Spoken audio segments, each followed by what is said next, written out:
Harbor Kent. It started at Linden Garden because I just signed in. Oh, gotcha. Yeah, you made me sign up for Spotify. I'm sorry. No, I like it because there's music here. There's lots of music here.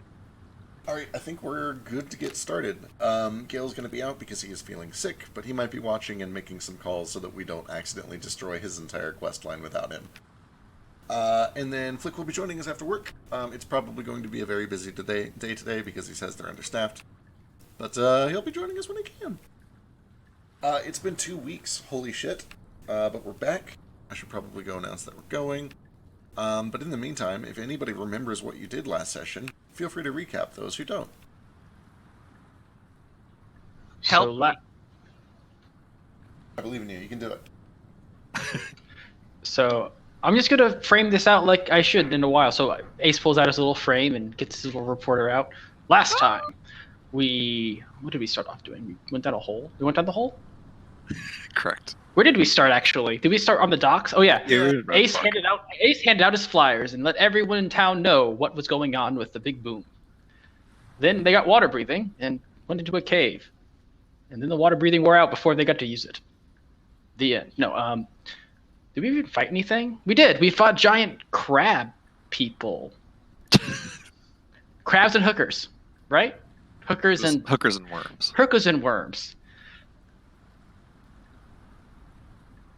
And then there was like the thing with all the lava where Moat touched it and it spread around him like a curtain and it was all beautiful. And then Vasu felt the same thing in a dream. And then Vasu tried doing it when he wasn't in a dream and it didn't work. Totally worked. What are you talking about? And then Nordo did some fishing and made cornbread. The fish was very nice, and so was this bread of corn. Much obliged. Also, there's lava coming out of locations where lava should not be coming out of. Has been a little bit of that. Why is this image broken? What the shit? Okay, it's not broken. Weird. Should get this tested. Anyway. Probably importantly, when we left off, we had just like found a spot where we could sense air cage in the distance, and we saw some kobolds moving through the fog. Yeah, you guys had just emerged through what appeared to be a relatively recent and large breach through a cave wall that opened up into a very large cavern, as most of the Underdark is, that was kind of filled with this rolling fog that kind of covers the bottom 8 or 9 feet or so below you. There's a gentle slope that goes down in front of you, just a hill, mostly rubble. And from up here, you can kind of see over this blanket of fog, but it very rapidly descends down into that thick fog, or mist. But you did spot, with a very good perception check, that to your left, walking away from you, was a small troop of critters, kind of kobold-sized, that were pulling a wagon, kind of northeast-ish away from you guys. And that is where we picked up. It is Monday morning. It's probably about a little bit before noon. And you guys are free to continue as you wish. Suppose we try to catch up with those fellas moving for the fog, don't you think? Before they get back to their cave, see what we can learn from them. Sounds like a good idea. Alright, it looks like they're probably, they're moving a little slower than you, mostly because they have a bunch of gear to pull. With that said, they're kind of off in the distance, and it looks like there's a bend coming up in maybe 3 or 4 minutes. If you want to get to them before that bend, you will probably need to run. If you're willing to kind of approach more stealthily, they'll probably get around the bend, but then you'll catch up to them a few minutes later. So what's the plan? I remember last session I said I used mage armor on myself, on Gale, and on Ace, but I think Gale isn't here, so can I rescind? Yeah, that's I don't think I took it anyways. I think I was fine without it. I think, yeah, it increases it by... Okay, I will get 2 more back. So what are the rules for putting a contact or injury poison onto a melee weapon? How long will it stay on there before it like dries up? So it It's will 1 minute, yeah? Yeah, it dries up after 1 minute. But I do house rule it so that it works for 3 attacks, hit or miss, instead of just 1. Okay. Excellent. I'm gonna go ahead and I'm not gonna get it put it on my weapon yet, but I'm gonna get my little vial of flying serpent venom out and just have it at the ready. I might put some on my axe before we run in, but we'll see. Okay. All right, so you guys have figured out your mage armor. You've got your poisons ready. Are you running after them, or are you going to try to follow them kind of quietly? I think we better try to keep quiet. I'd hate for them to get too far ahead and alert any friends they might have around here. I can move at full speed while being stealthy. Why You don't sure you go can. on? And I'm also like, whoop, and I just turn invisible. I'm invisible. Where'd he go? Well, you go on ahead then, little orc. You see what you can see. We'll try to catch up. Just don't get spotted by yourself. Righto. And then I should I go and make a stealth check to see how horrible I am? We'll do that once there's something to check against, but for now, you guys watch as he kind of slinks off. As he disappears into the darkness, those of you who rely on dark vision to see him, kind of watch as he just vanishes into this swirling kind of black cloud of smoke that eventually begins to spin and twist in with the rest of the mist. And those of you with really good perception can probably see that the mist kind of glides and scatters as he continues down into it, but eventually he just gets kind of lost in the thick of it. Notably, Ace, as you kind of start to make your way away from the party and down into this mist towards these traveling people, it's warm. It's very warm. The mist specifically is very warm. It's almost, it feels like recently condensed steam from boiling water. It's not quite like painful, but you're starting to sweat. It's very, very warm. Feels like a sauna. Can I sweat? I don't think there's enough room on my body for pores with all my feathers. Well, Oh, my feet get all sweaty. That's the only part with that skin. I don't Or know. without feathers. I will have to do some research on how crows regulate their body temperature, and we'll figure it I out. think it's literally just feathers. Just like I just poof my feathers out to let air flow in easier or keep Yeah. them down. Sure. I do Find a the bird. thing that birds do. How do birds regulate body temperature? You have to find a little bird bath. There's some fine sand to roll around in. Or you die. Good luck. They can... What the shit? They manually constrict blood flow to their extremities. That's the craziest shit I've ever heard in my entire Wait, life. what do they do? I don't know. Apparently they just manually, constrict blood flow to their extremities. How? I don't know. Okay. I don't... Okay, that So- was just the Wikipedia summary. I'm gonna go look it up later. It's not important for now, though. Yeah. Maybe. We'll find out.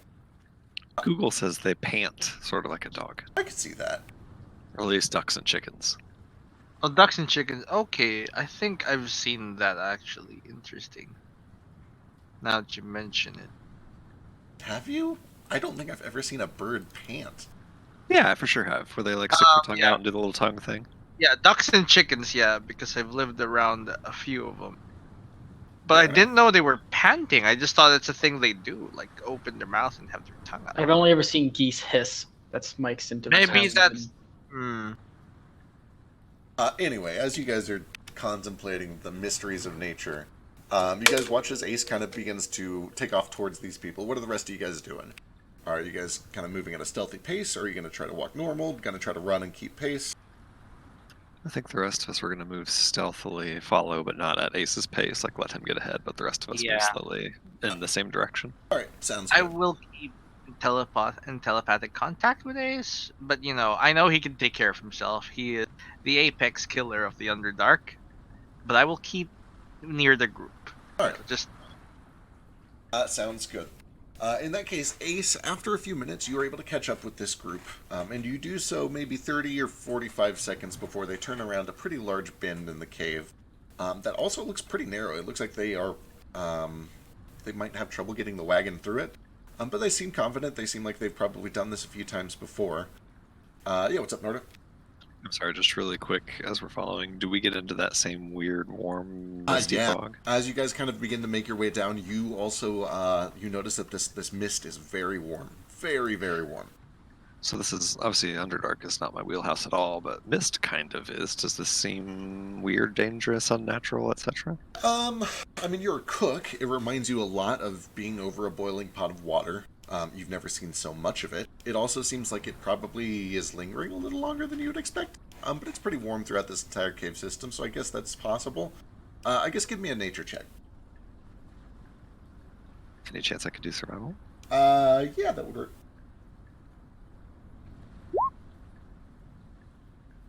With a survival check, you've definitely never encountered anything like this in your travels. You get the sense it probably is just boiled off steam. You might have a few thoughts on like what could produce that much steam. Some sort of a caldera, hot springs, volcanic activity could do it. There's a lot of water in the Underdark, and you guys have seen sources of heat, so maybe something along those lines could work.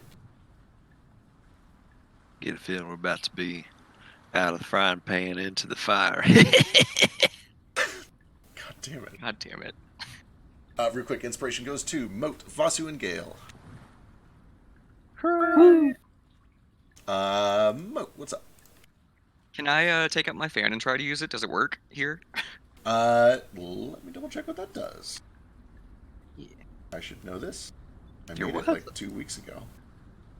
Gale is not here. Can it go to a runner-up?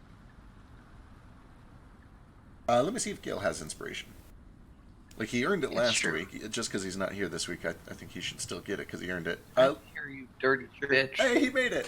Oh, you're here! I also do have inspiration, so you can take it. There we go. Hooray. Ah, who's the next one, I guess? I'm also mostly just listening. That's fair. Okay, as long as you're here. As long as you're here to veto any of our bad decisions. Yeah, we're gonna be like, Gale goes guns blazing outside. Gale shoots Marvel in the head. Wait, where the shit did that fan go? It's in my inventory if that helps. I don't know if that actually does.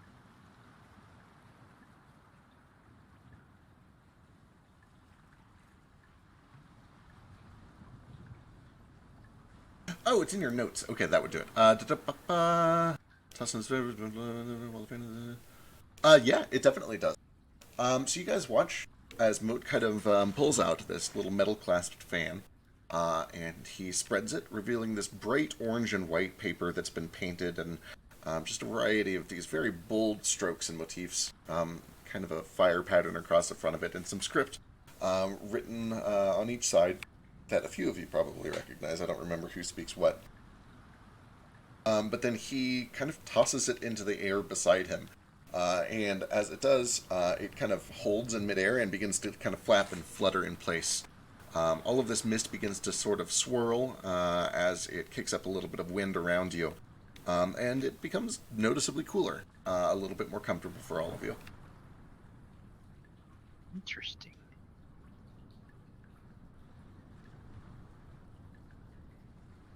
Let's see, Ace, what's up?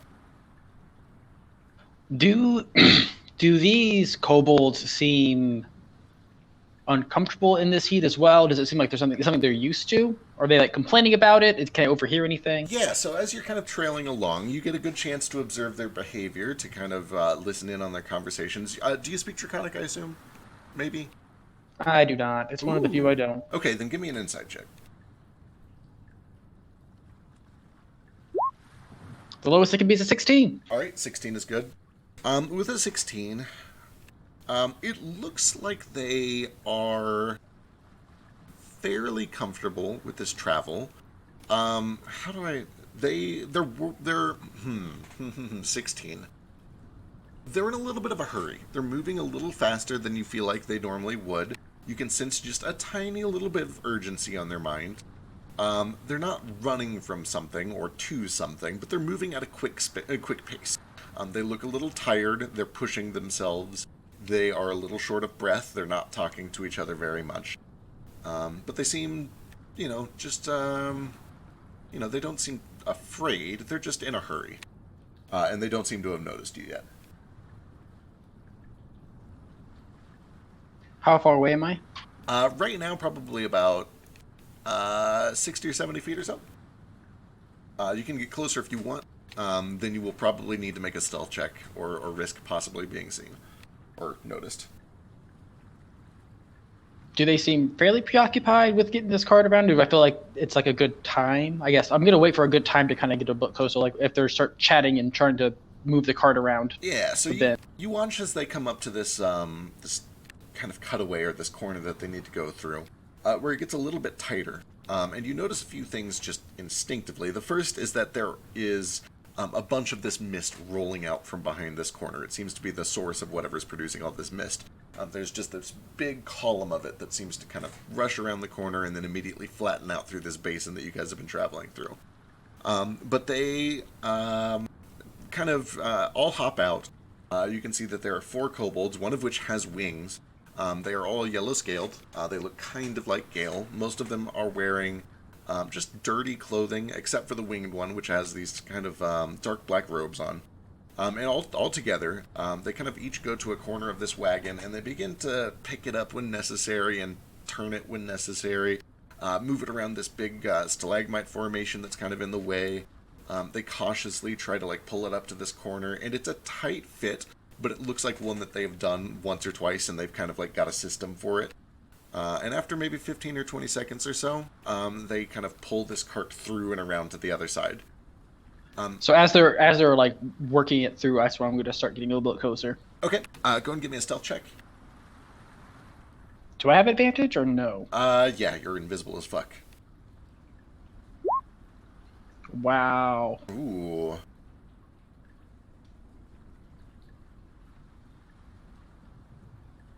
Well.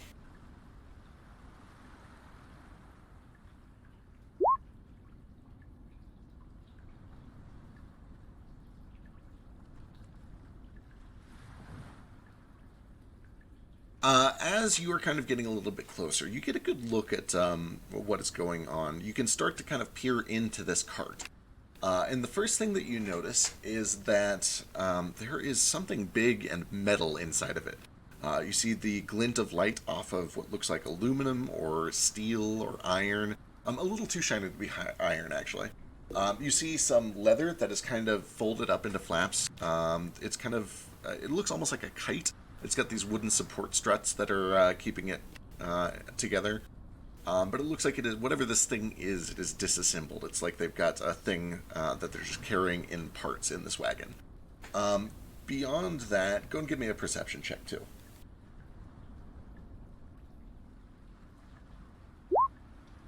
Beyond that, you can see that there are 2 rather large chests that are filled, one of them with precious metals. Looks like there's probably some silver, a little bit of gold, a couple of crystals and gemstones.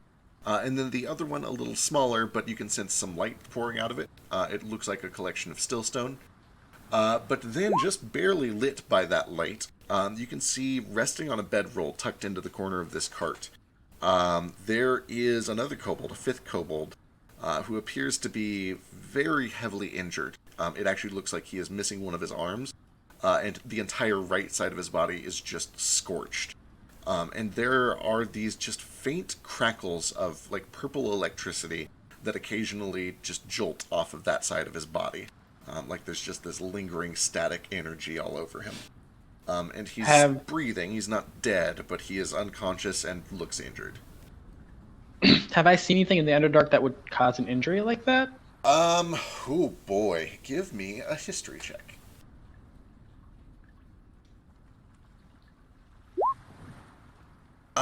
Nothing that you've ever come across resembles that. I mean, it looks vaguely like electricity, but it's purple and, it keeps happening to him. It's kind of weird. It looks probably magical, but you haven't seen anything like it.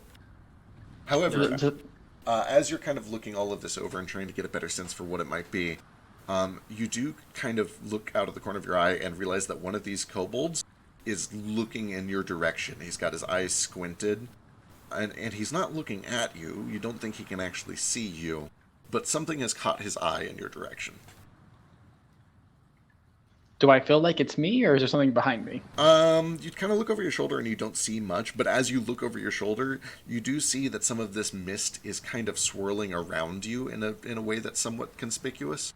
It's almost like the invisible man in a rainstorm. Gotcha. How high is the mist? Right where you're at, it seems to be billowing out from around this corner in about a 35-foot tall column. But as soon as it comes around the corner, it drops down to the ground and begins to spread out. And it's only about 7 or 8 feet deep where you're currently standing and backed by your friends. So I'm like completely inside of it. Oh, yes, for sure. And so are they, for that matter. I guess I'm just gonna hug up against one of the walls to kind of so like it's not just in the middle, bellowing around someone. All right. That one does pull back, and he immediately begins to kind of whisper something in Draconic to the others. When he does, you watch as 2 of them kind of step forward, and they're just keeping guard. They're not actually coming towards you, but you can see that they have weapons out at the ready. They are watching in your direction, while the other 2 begin to unpack things from this wagon. And beyond them, you can hear the sound of water lapping up against stone. Looking behind you, because you know what you're looking for, you see your friends. They'll be here in maybe a minute or so.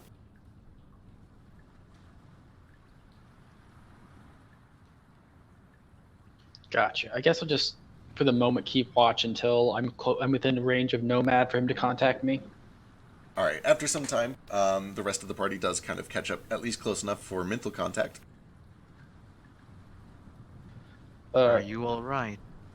Yeah, I've been noticed. There's a few of them. There's also a wounded one. I can't understand. They're just speaking Draconic. There's something in the cart with them as well. Looks like I don't know, part like leather, pieces of metal, maybe part of some contraption. One of them is really badly wounded, but 2 of them are keeping watch at the moment. One can fly. Could you describe the contraption in better detail? And with that, can I try and make like a Tinker's tool check to figure out what it's? Oh boy. It's secondhand information. He's got an 18 perception. I guess, Ace, give me an intelligence check, and based on that, Oh, no. I'll let Nomad make a Tinker's Tools check. Is it going to be unskilled intelligence? Yeah, unless you have, like, Tinker's Tools or anything engineering related. I'm a Kinku. You're very good at recalling You're the information. best. The best Kenku. It's made of leather, and there's like metal, shiny metal. You would recall the struts that you saw, the kind of kite-like structure. I guess Nomad, give me a Tinker's Tools check at disadvantage. Scratching the back of his head, like, This would have been a great time to have Nibbler with me, so you could just look through his senses. Yeah, he's currently with Moat.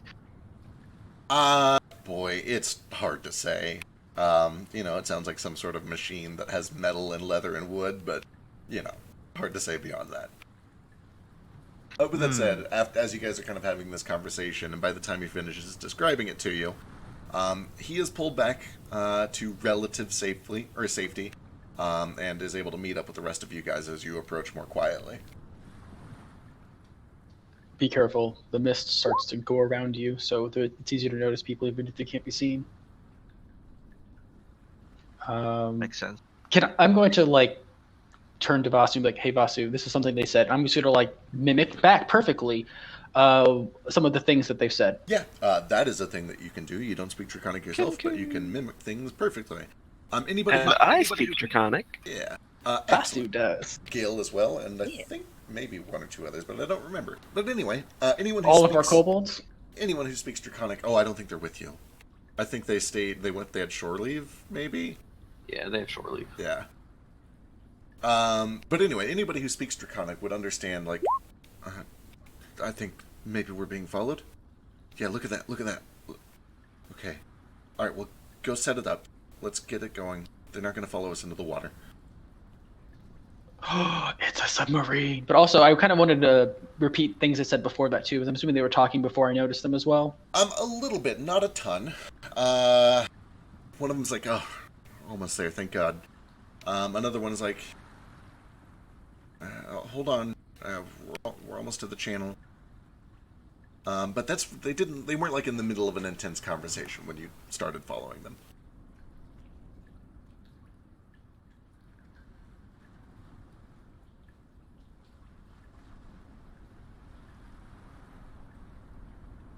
Sounds like they might have like maybe a submarine or something to help them get through the water. Maybe that's what we Marvel saw. submarine. Hey, Marvel. Gale. Does that sound like your submarine? Leather and pieces and metal. Your submersible device. I think we like never came up with the name submarine. Your underwater bubble.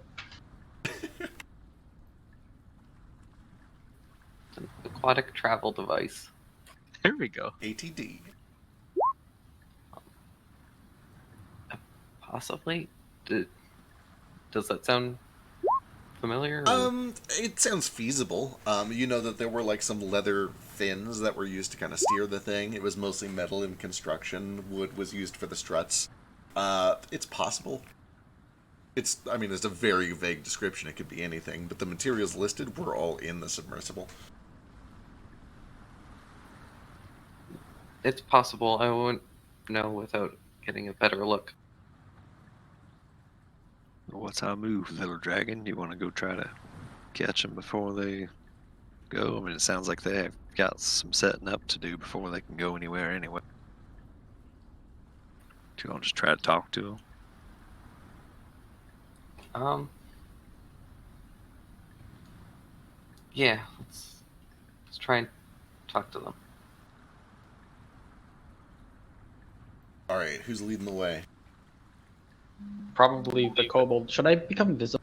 Well, if we just want to talk to him, I should probably do this. No. The diplomatic party, clearly. Vasu, if you say that, they will die. No, you can't prove that. All the evidence is circumstantial. No, Matt brings up all the circumstantial to every empirical single time you say it.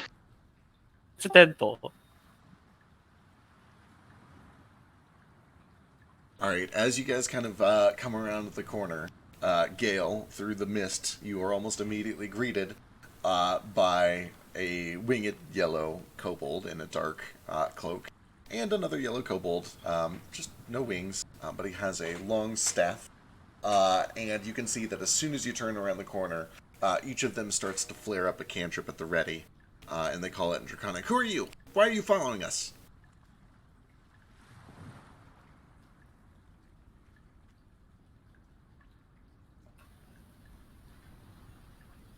My name is Percy. That's a weird name. What do you want, Percy? I didn't choose it. Well, who did? Shul. Uh, I've come to assist with the transport of the prisoner. give me a deception check. I'm real good at this. I can't wait. Well, that's decent.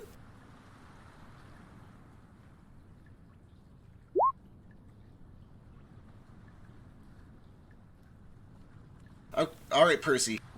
You any good with machines? Extremely. All right. That's why I was sent. Perfect. All right, Shul always knows what's best.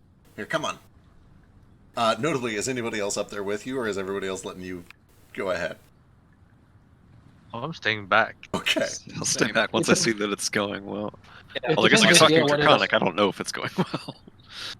I was going to go up with Gale unless he stopped me, but we discussed going up as a group, so. But Yeah. I guess if Gale doesn't want us to, so we can do this, I'll stay back. Or even better yet, I'll just stay invisible, but stay real. Wait, you said the cart's shiny. Never mind. All right. The rest of you guys watch as Gale steps up, and he kind of like puts a hand back, and then you watch him begin to step forward around the corner. He's not going too far. You can hear him continuing to talk as he comes around the corner. But I'm talking uncharacteristically loudly. I'm jacked into his head. I'm like listening to his conversations. I can't. Also, Vasu speaks Draconic, so Vasu could just translate for us. Yeah. I'm staying close enough that I can see and listen, but I'm not like right up there with him. perfect. Does this mean he's doing his Vasu whisper? Gale, Probably not.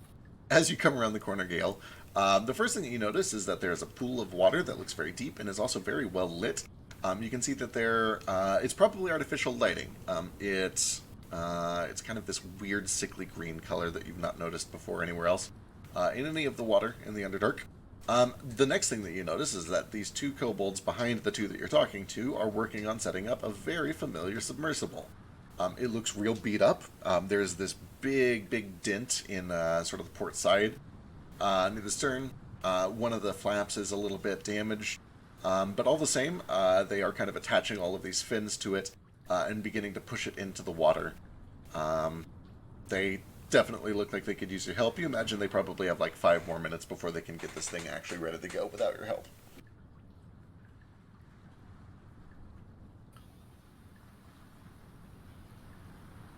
Alright, do I see the injured kobold at all? You don't currently. You've been told about him, and you know that he's in the wagon, but he does not seem to be out of the wagon right now. Alright, I'm going to do my best to kind of stall for a little bit of time. And just kind of, as I'm like helping him check over the thing, I'm going to start making up like, oh, this is going to be a problem. We got to fix this, otherwise it's going to sink. And just try and like fake a bunch of problems to buy a bit of time. Sick. Yeah, easy enough. I guess give me either deception or performance, and you could use your intelligence for it if you want, since you're trying to talk over their head. Alright, that's just a flat int for me then. So, Easy enough. You kind of go up there and immediately start working on it in a way that sells that you actually know what you're doing, which you do because you've spent several weeks or possibly even months on this thing. But then you begin to kind of invent problems that need to be dealt with to buy a little bit more time. And they both kind of like step back and let you do your thing. As you are working on it, they go over here and they begin to unload the chest with the ore, and then the chest with the still stone, and they kind of walk along the top here and take them down into the sub and load them up. Ace, what's up? Have I ever ran into a displacer beast in the wild? Oh boy. Give me a luck check. It's possible. No, you probably haven't.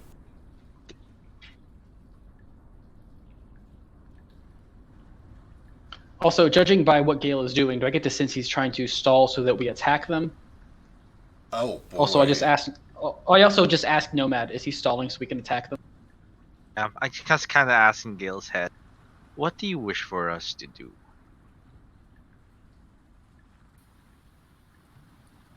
if one of you could sneak into the wagon and get the injured kobold out, that would be great. I'm gonna Are you familiar buy with this? time and hopefully break this thing so they can't go anywhere. I will relay this information to everyone. Please don't kill them. I know And- that's a tendency for this group. I will specify.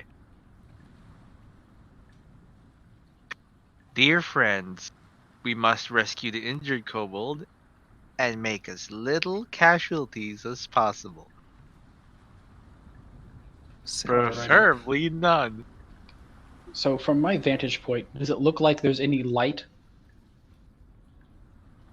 From where? From the water? Yes. Like, could I get from here to the wagon without entering light? Yeah, you could do that. There's a little dim light coming off of the water, but the rest of them seem accustomed to, dark vision, and they're content to just use that.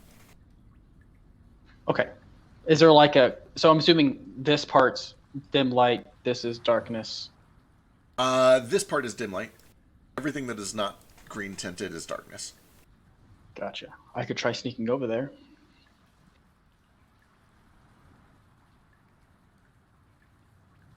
If you want to, or yeah, go ahead. That could work, or if we want to run in there, I mean, there's only a couple of them. We can hold them down without hurting them any. And Vasu and I are pretty fast. We could probably get to the cart and get the hurt one out of there before anything happened to him. But you sneaking in probably is a better bet. Yeah. I think you could I'll try sneaking in, but maybe just be prepared in case they notice me to jump in, and I'll make sure I get the guy. But don't kill anyone. Quick question: can a smaller creature ride on you and you remain invisible? If he's in my clothes, maybe. Um. You know what? I put Nibble on my shirt, and I just stand in the darkness over in this hallway, way away from all the enemies, and just see what happens. Gotcha. Let me go read this real quick. I'm pretty sure this is not going to work, but let me go read the wording of it. They'll see a floating like intellect devourer. Could he crawl on the ceiling? That's the other thing, little orc. Meaning no offense, but you're awful little. Are you going to be able to even carry that fella? As long as I can get him out of the way momentarily, maybe. But, I mean, the problem is going to be that once I get to him, I can't bring him back here very sneakily, but I'll at least get him out of the cart. So as you kind of grab Nibbler and you start to experiment with this thing, the rest of you who rely on dark vision are able to kind of still make out Nibbler. And once you've seen Nibbler, it's kind of easy to follow this weird smoky outline and see that he's being held by someone or something. Ace, you feel like if it was something like very small, like small enough to fit in your pocket, it would potentially work. Definitely not something as big as like another creature. Nibbler fits in pockets. That might work. Like if he was to get in your backpack, Nibbler would probably disappear. Yeah, he's not going to be like on my person. He's going to be like in my stuff. Yeah. Like, to be fair, he's smaller than Intellect Devourer. Her Intellect Devourer is already tiny. They are already tiny. We have determined that your ability is at least somewhat magical in nature. So it works if it is like fully obscured in your belongings, but if it's another exposed creature, it doesn't really work. So I just get him in my backpack then. All right, I can sneak over there and see what I can do. All right, go ahead and give me a stealth check. You do notice almost immediately coming around the corner that the cloaked one is still keeping a very sharp eye out for something.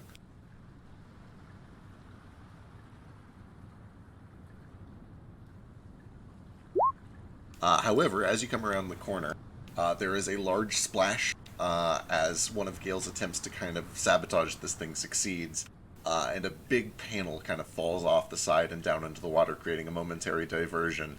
The two kobolds run over to kind of like fish it up out of the water as quick as they can with Gale, and it buys you enough time to at least come around to the cart without being seen. As you poke your head inside, you can see that most of the material has been removed for the submarine.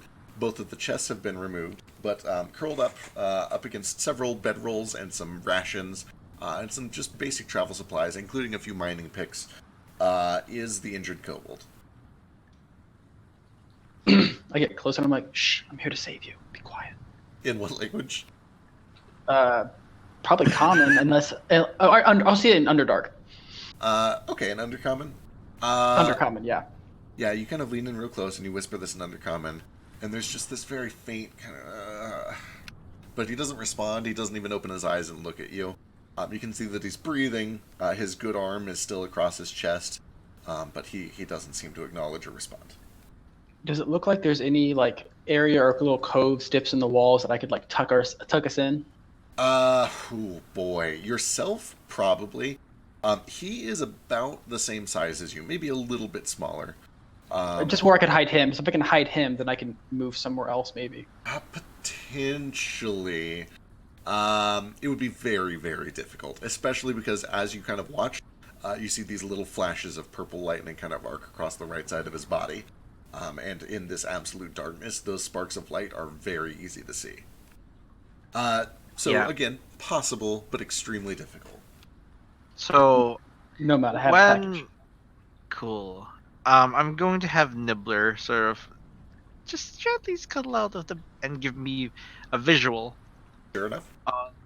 The kobold? Yep. And I'm going to can I determine what these little arcs of lightning? Oh boy. Yeah, give me an Arcana check. Familiar? Give me an Arcana check. Yeah, here we go. Very familiar. Remarkably familiar, in fact. You definitely recall seeing similar energy when you came in contact with the thing. as well as some of the surrounding environment where you found it, which was kind of these old ruins. We must have him at all costs. The stump of his arm. Did it look like he touched something and it disintegrated the arm? What's the wound kind of look like? Cauterized heavily. That would be a reasonable explanation, but you're not entirely sure. You'd have to like spend a little time and do some proper like medical research to figure out exactly what happened. But that is a very plausible theory based on what you can see. Yes, it is possible that this person, maybe this is Marvel, maybe this is someone else. We don't know if Gale knows this person. Just did we confirm that this is Marvel? No, we don't know yet. Okay. Well, we need to keep him alive anyway, because I feel like they have come in contact with the fragment of impossibility that I did, the artifact. Well, I still would be on the side of just running in here and knocking these kobolds out. I don't see any reason to fuss with the fella in the cart if he's all right. I agree.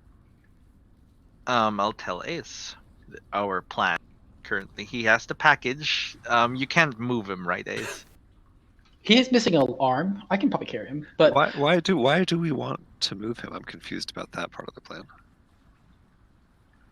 Like, what reason do we have to remove him from the he's wagon? clearly a prisoner, and these people Right. are But, like, probably why- working for Shoal. No.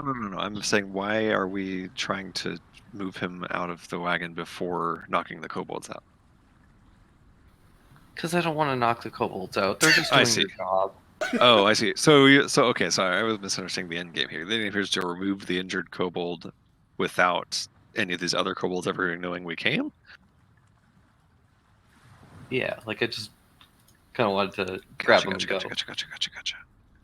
All right, I'm going to But- take I mean, the one chances of of that actually working out are pretty low, but like, you know, Well, not that. they're my low. people and they're just doing their job.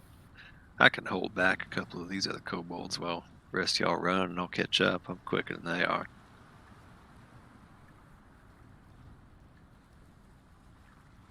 I'm going to take one of the bedrolls and try to wrap it around his like wound to see if it like stops electricity from like shooting out and causing light. Yeah. So it definitely covers up the light. He doesn't react strongly to it, so it doesn't seem to cause a ton of pain to him. And for a few seconds, it looks like it's working. But then after 4 or 5 seconds, you can see that there are these faint burn marks that are kind of starting to cover the fabric. In just this weird geometric fractal pattern. Again, kind of similar to what you've seen on Nomad spellcasting focus. I take the thing off of it so it doesn't like burst into flames. All right. All right, that didn't work, guys. All right. Real quick. I have also- a plan. Real quick, Moat had his hand up. What's up, Moat? While this is all being discussed, can I just take a look around this cavern / general vicinity? Does it seem like there are any like underdark critters that are going to, come out if we start causing a ruckus by fighting these kobolds? Sure. Give me a perception check or a survival check. Either one would work. They're both real shitty. While he's doing that, I do still Yep, have there this it is. potion or this poison that will paralyze anything. So if we can just paralyze these guys, then we can just GTFO while they're paralyzed. I was thinking about that. How many are there? 4 of them, and then each poison is good for 3 strikes. I know it takes some lucky or unlucky saves on their parts, but it's not that low of a DC, and it paralyzes them for an hour. Oh damn! I was just gonna like try and stunning strike a bunch of them in one turn, but I mean, that works too. I have have stunning strike now. oh yay! Uh, Let's just roll in there and knock them all out. Moat, you are stoically standing guard, watching behind you and to the side. There is mist everywhere. You can barely see beyond like 10 feet. But God, this fan is so shiny. So, yeah, I have a thinger I might try. I'm going to share it with the party first. Nomad thinks that maybe he can mind control their leader into doing what Gale says. and perhaps Gale could just be like, Shulk wants this one, we're taking. So Gale can carry the kobold with Ace's help, invisible Ace. Well, if you think you could do that for a nomad, that seems like our easiest route for sure. I didn't know you could do that sort of sorcery. The only problem with that is if that lightning arcs out, it'll reveal me. Speaking of which, Ace, about this time you hear the splashing of water as this metal plate is pulled back out, and the two kobold voices kind of drag it out back over to the ship, slap their hands back together to kind of get the water off of them, and you hear footsteps coming your way. I duck back behind the cart for now. All right, go and give me a stealth check.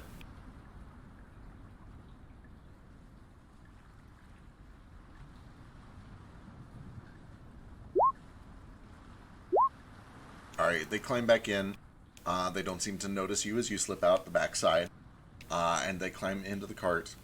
And both kind of working together in tandem, cautiously, kind of grab this kobold. One near the shoulders, one near the waist. I'm like, alright, let's get you in here. We'll get you back.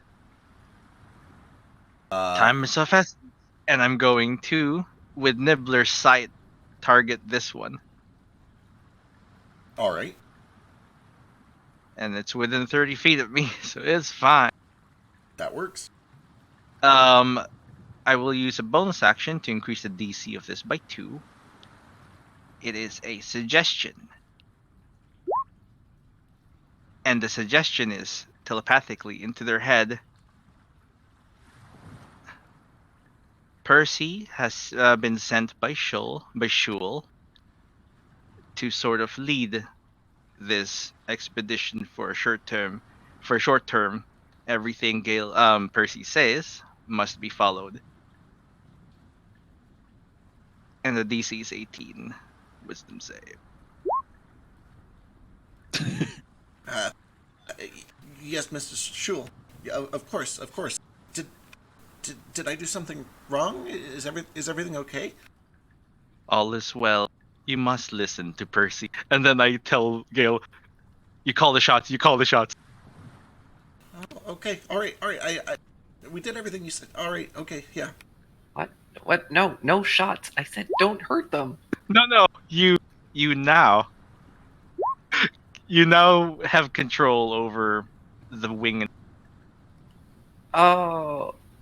I don't know how I feel about that, but okay. Temporary, and they will not get hurt. About this time, Gale, you see that these two kobolds have finished pulling out this injured kobold, who you can now see for the first time.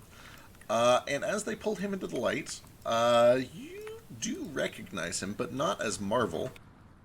You recognize one of your 30-plus brethren. This is Leo.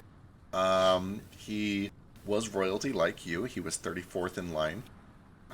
He's missing an arm. He's real beat up, but you recognize him. Oh no.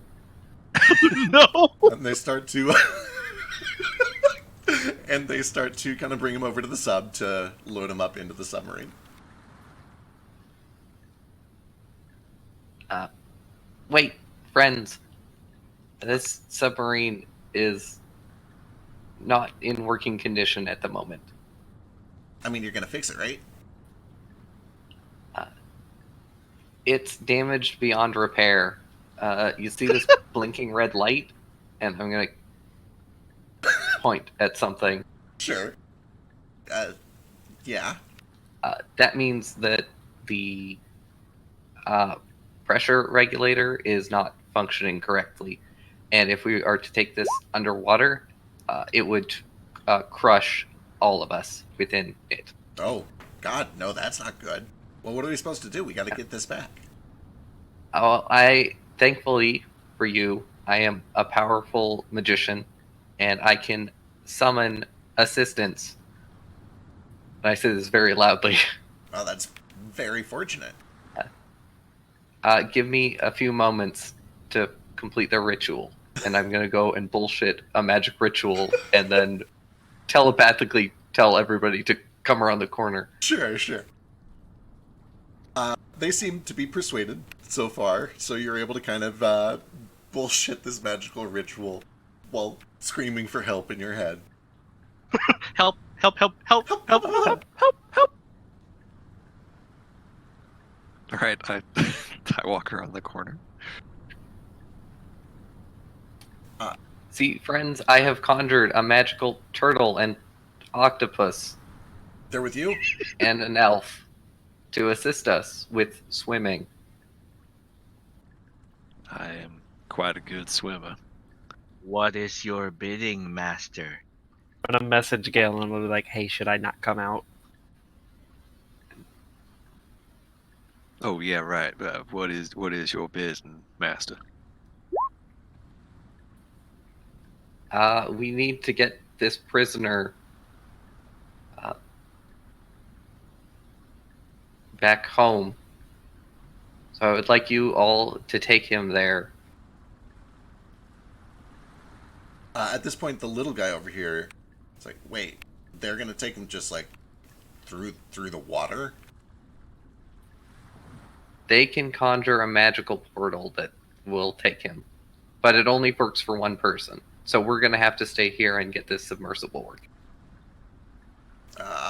This So is says Shul. right. Give me an intimidation check. With advantage. Okay. Thank God. Right, of course. So says Shul, so it shall be done. Can I So help says with Shul, this? so it shall be done. At this point, they all kind of just like step back and let you do whatever you want. The two kobolds kind of continue to carry Leo, but you know they're carrying him wherever you want him to go. All right, I'm gonna have them ask them to give Leo to Nordo. And as they do, if they do, I want to look over his injuries and just evaluate him with that medicine check. Yeah. To you, you grew up on a beach. You actually grew up in a very stormy beach. You've probably seen a lightning strike injury once or twice before, and that's the closest thing that this feels like to you. There's very rapid cauterization. You see some weird patterns around the original point of the burn. You imagine that he was struck in the arm, it hyperheated, and literally turned to steam and vaporized and exploded his arm. He looks stable, very unhealthy, but it's cauterized and he's not dying. There's also clearly, like, this is not natural lighting. There's this weird purple energy that is still arcing over that side of his body. But that's the closest thing that you can get with the 24. Okay. Just whichever kobold hands him to me, I just say, what happened to him?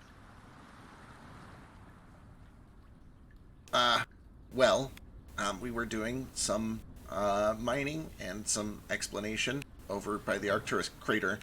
And, well, you know, it's real dangerous over there. Lots of weird magic and will-o-wisps and power surges, and one of them got him.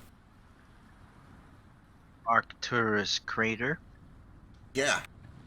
Yeah, you know. How far away is it? We went the long way, and it's back that way about 2 days, and then there's a fork, and it's another 2 days. They should be done with the shortcut from Air Cage pretty soon, though. We're hoping that everything we just set up will allow us to finish that shortcut. With that insight check, is he deceiving us? Do you speak Draconic? Oh, he's Draconic, huh? Yeah, no, and I probably asked him that question in comment to begin with. Yeah, I assume that there's probably some translation going on here with Gale's help. But no, I don't speak Draconic. Go and give me don't speak Draconic. Give me another roll. We'll do Insight at disadvantage. You can see that they seem allegiant. They seem scared. Not scared is the wrong word. They seem fearful. They seem respectful. Shul's name has been invoked, and that has done the trick. Okay.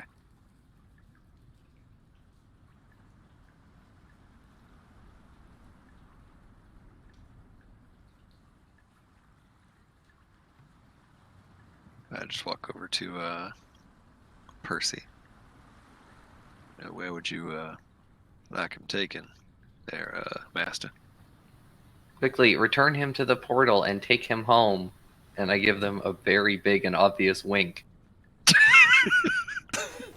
To the portal. Right.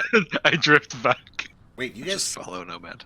The sorcerer again steps over. You guys have a portal back to Aircage? Why don't we just use that?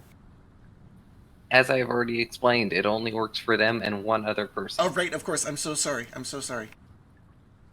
It's quite all right.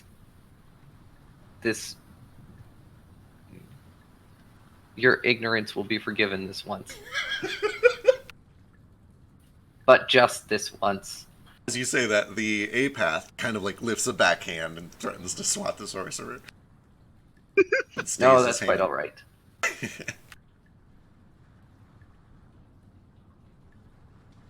Alright, you were able to... Follow Nomad wherever he's going. Yeah, Nordo and Nomad are kind Go. of able to walk.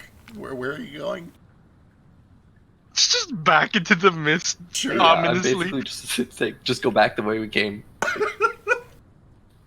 Fucking bail. We try our best not to make a whoop whoop whoop whoop whoop sound when we... Right, easy enough. You guys are able to get him around the corner with Leo and regroup over there. Gale and Ace still hanging out by the kobolds. You do see that the two up there, the two miners, are like, so what do we do? You can fix it, right?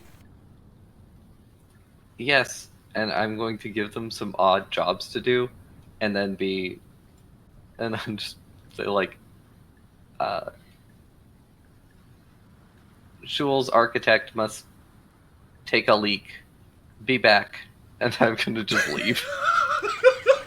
Alright.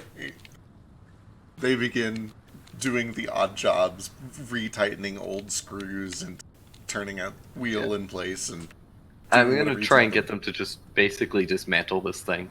Perfect. Excellent. And they let you walk off. Alright, once I get back to the group, I'm just like, okay, haul ass, and I'm just gonna start running. Which... Hold which... up. Hold on, little dragon. Don't we still need to... Is this Marvel? No, that's kind of my brother, sort of half brother. Kobold genetics gets really weird. Anyways, as long as he's breathing, it's okay. We need to get him somewhere away from here before we look at him. What about Marvel, though? Don't we still need to get to Aircage? What if that submersible is the only way to get there? We spent like 3 days getting air preparation for underwater travel. Besides that, those kobolds aren't going anywhere for a little bit. So once we get Leo away from here and stable, we can go back and deal with them. There is a loud pop as something bursts around the corner. Like I said, they'll be a while. All right then. Whatever you say, little dragon. Is all your errand. I'll carry him.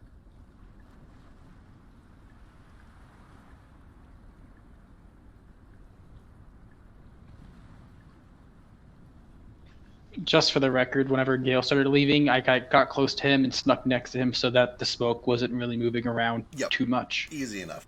With that, I guess give me stealth with advantage. Can I get super advantage? You've got super advantage. Oh shit! Well, Amazing. Look what that did! oh my god.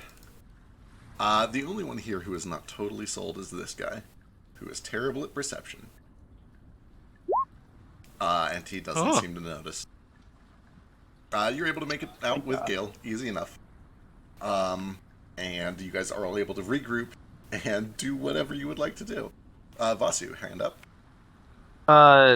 So the chest full of still stones, was that just like various still stones, or was it like a big one? Did anybody get a closer look at that at all? I probably did. Yeah, Gale and Gale Ace, definitely did. Gale and Ace both got a close look. Gale would especially be able to immediately confirm that it was just like regular still stones. They probably went mining for still stones, and that's kind of just their haul. I mean, part of me wants to stun or knock all of them out and take their still stones, but I was mainly We're checking to make sure that those guys weren't also the same people that were hauling a cart full of giant Oh, still right. stones from my place. we are gonna have to go back and take that submarine anyway. So Yes, we'll have to regroup and then come back to this. But I think Gail's right. I think talking to Leo first, see what the hell happened. Friend Gale, your Yes, friend, no more. brother is hypercharged with mutative quintessence. What does that mean? It What does that mean? means it means in the layman's terms, shit's fucked.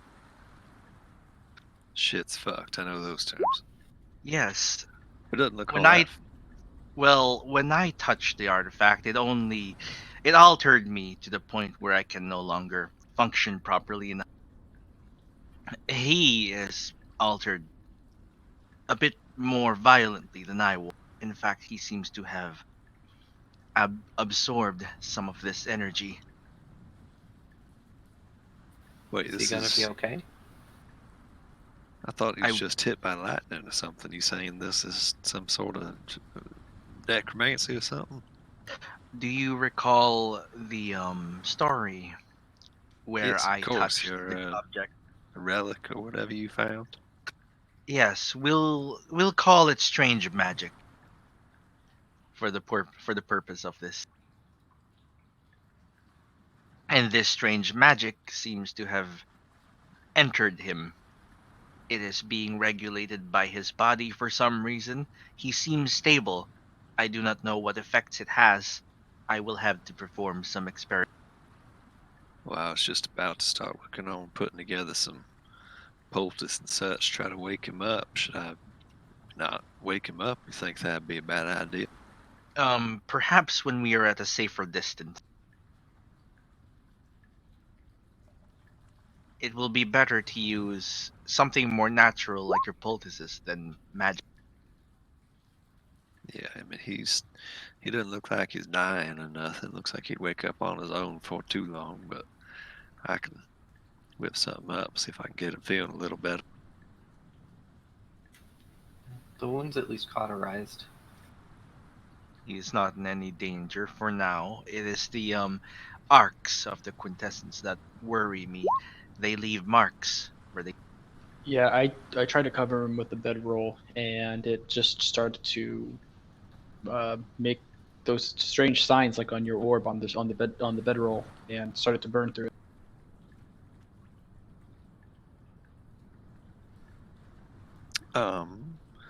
So once we make our distance away from this place sort of back the way we came. Yeah, you guys are able to travel for half an hour, 45 or so, to kind of get back up out of the mist and out the way that you came.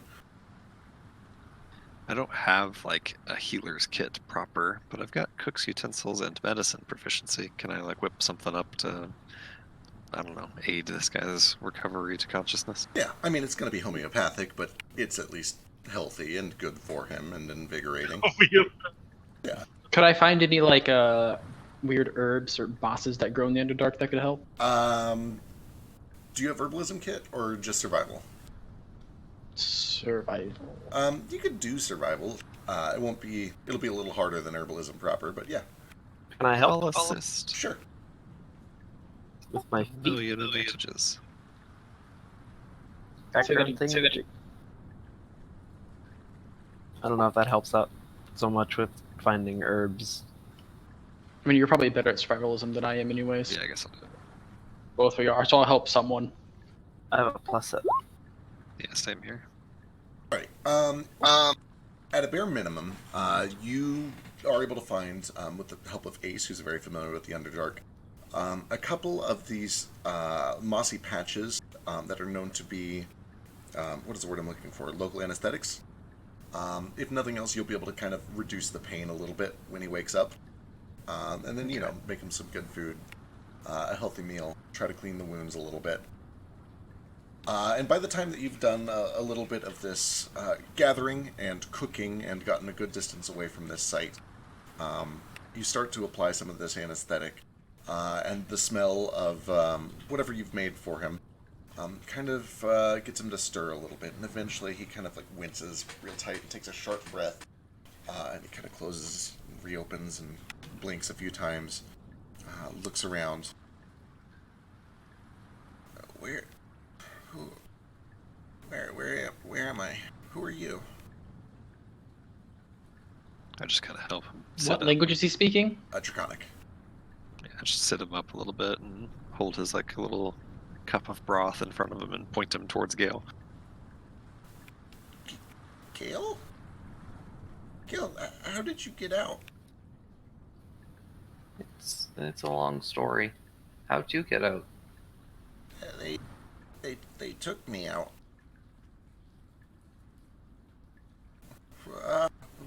Where's my book? Do you have my book? Where's the book? We didn't find a book on you. Where are the others? Are they dead? No, they're busy. Oh, that's a shame. Do you want him dead? Well, I don't know, but they were real mean. They hurt a lot of us. They killed Want a to bunch knock him of out and people. take their stuff? I don't care about their stuff. Where's my arm? Oh, we didn't find that either. Yeah. This is how you were when we found you. Might have touched something you should not have. Oh, that's not good. Oh, that's not good at all. It is temporary. No, I don't think these grow back. Of course they do. No, I'm pretty. Look at him. Who are you? How do you know Gale? Look at Gale's leg. That didn't grow back. This is true. Temporarily. No, he's got a point. I found Gale would like that. Gale, what happened to your wings? They took some. Those don't grow back either, huh? No. For now.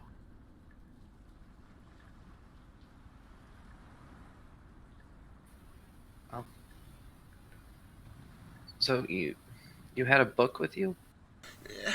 Right, yeah. Poe. I don't know if you remember Poe. You know, Pretty Poe. It doesn't matter, but she's still in the city. And she sent me this note, and it's just a bunch of numbers, and I don't know what it means, but I know it's important. And I've been trying to figure it out, and I don't know what it is, but it's in a book. Little black book. Nothing. Did I see one on the cart when I was with him? You don't remember seeing one, no? I didn't see one on the cart, but doesn't mean that one of them isn't holding it. Maybe it's nothing. I don't know.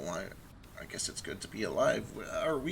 Yeah, okay, we're still in the Underdark. This is really good, by the way. Who made this?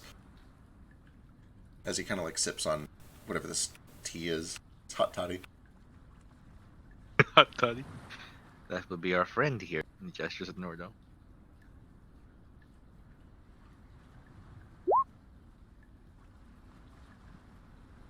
Okay, well, this is a lot to take in all at once. Okay, alright. Well, I'm alive, right? I don't think this is hell. No, you're alive. Are you in pain? And he starts just like poking at the area. No, actually, I can't feel anything. It's pretty great. That's good, I guess. Relatively speaking. I don't know, maybe my whole nervous system is fucked up. Is he still shooting out electricity? A little bit. Just tiny little sparks every once in a while. Can you feel those sparks? No, man, I can't feel anything. I can't even feel my mouth. You cannot. That is not normal. Hold still. Okay. And he puts a hand over him, concentrates psychic energy into the wounds, and he tries to heal him. The first level. Holy fuck. You can immediately see a lot of the scarring and burning kind of tightens and knits into scar tissue. The chunk of his shoulder that is clearly heavily damaged knits closed into a clean stump, but does not regrow. Clean, kind of glistening yellow scales rapidly rebuild themselves around it. And it's like, oh, okay, now I feel it. Oh, yep, no, that's okay. All right, yes, good, good. Okay. I was concerned you were a little bit paralyzed, but it seems you still feel something. Yep. Oh, I definitely feel it now. Oh God. Okay. All right, I'm gonna be okay. Okay.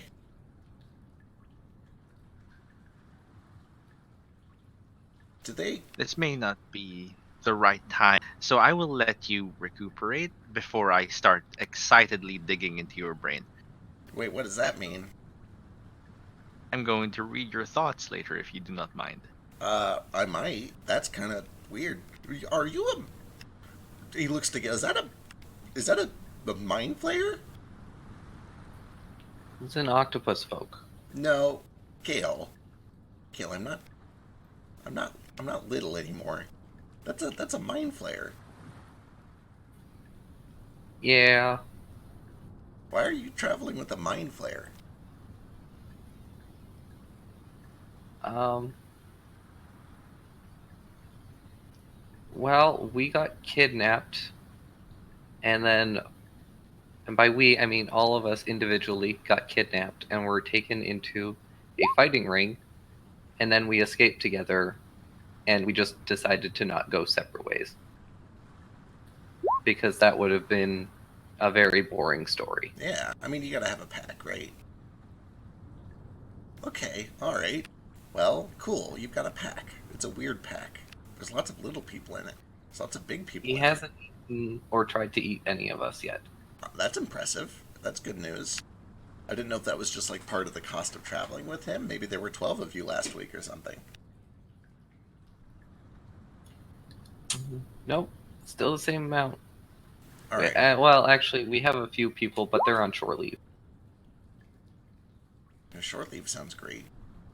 Being anywhere but here sounds great, really. So what's the plan? Well, I need to go and find Marvel. So we're probably gonna have to go back to the people that kidnapped you. Wait, Marvel Um, the nerd? He's not a. No, he's a nerd. Yeah. I Yeah, mean, the nerd. yeah, he's an air cage. They got him down in the fuck. What do they call it? The cage, the locker, the locker. Davy Jones's locker. No, no, just the locker. I don't think we have a Davy Jones.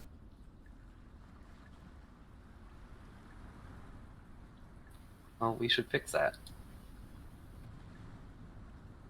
Is somebody here at Davy Jones? That guy, Not and I'm gonna since the accident. point to Moat.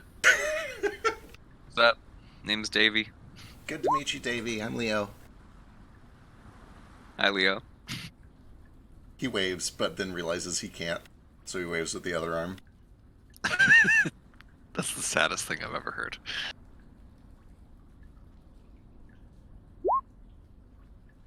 What were those numbers you were talking about? Do you remember them? Oh God. Oh man. Okay, here I go.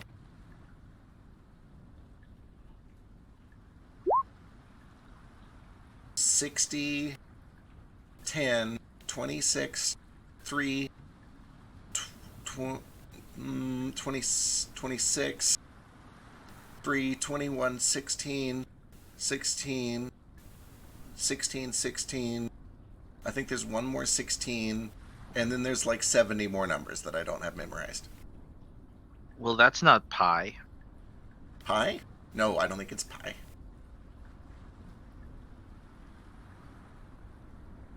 I could make some pie if anybody's wanting some. I'd have to go back up top, get some ingredients, though.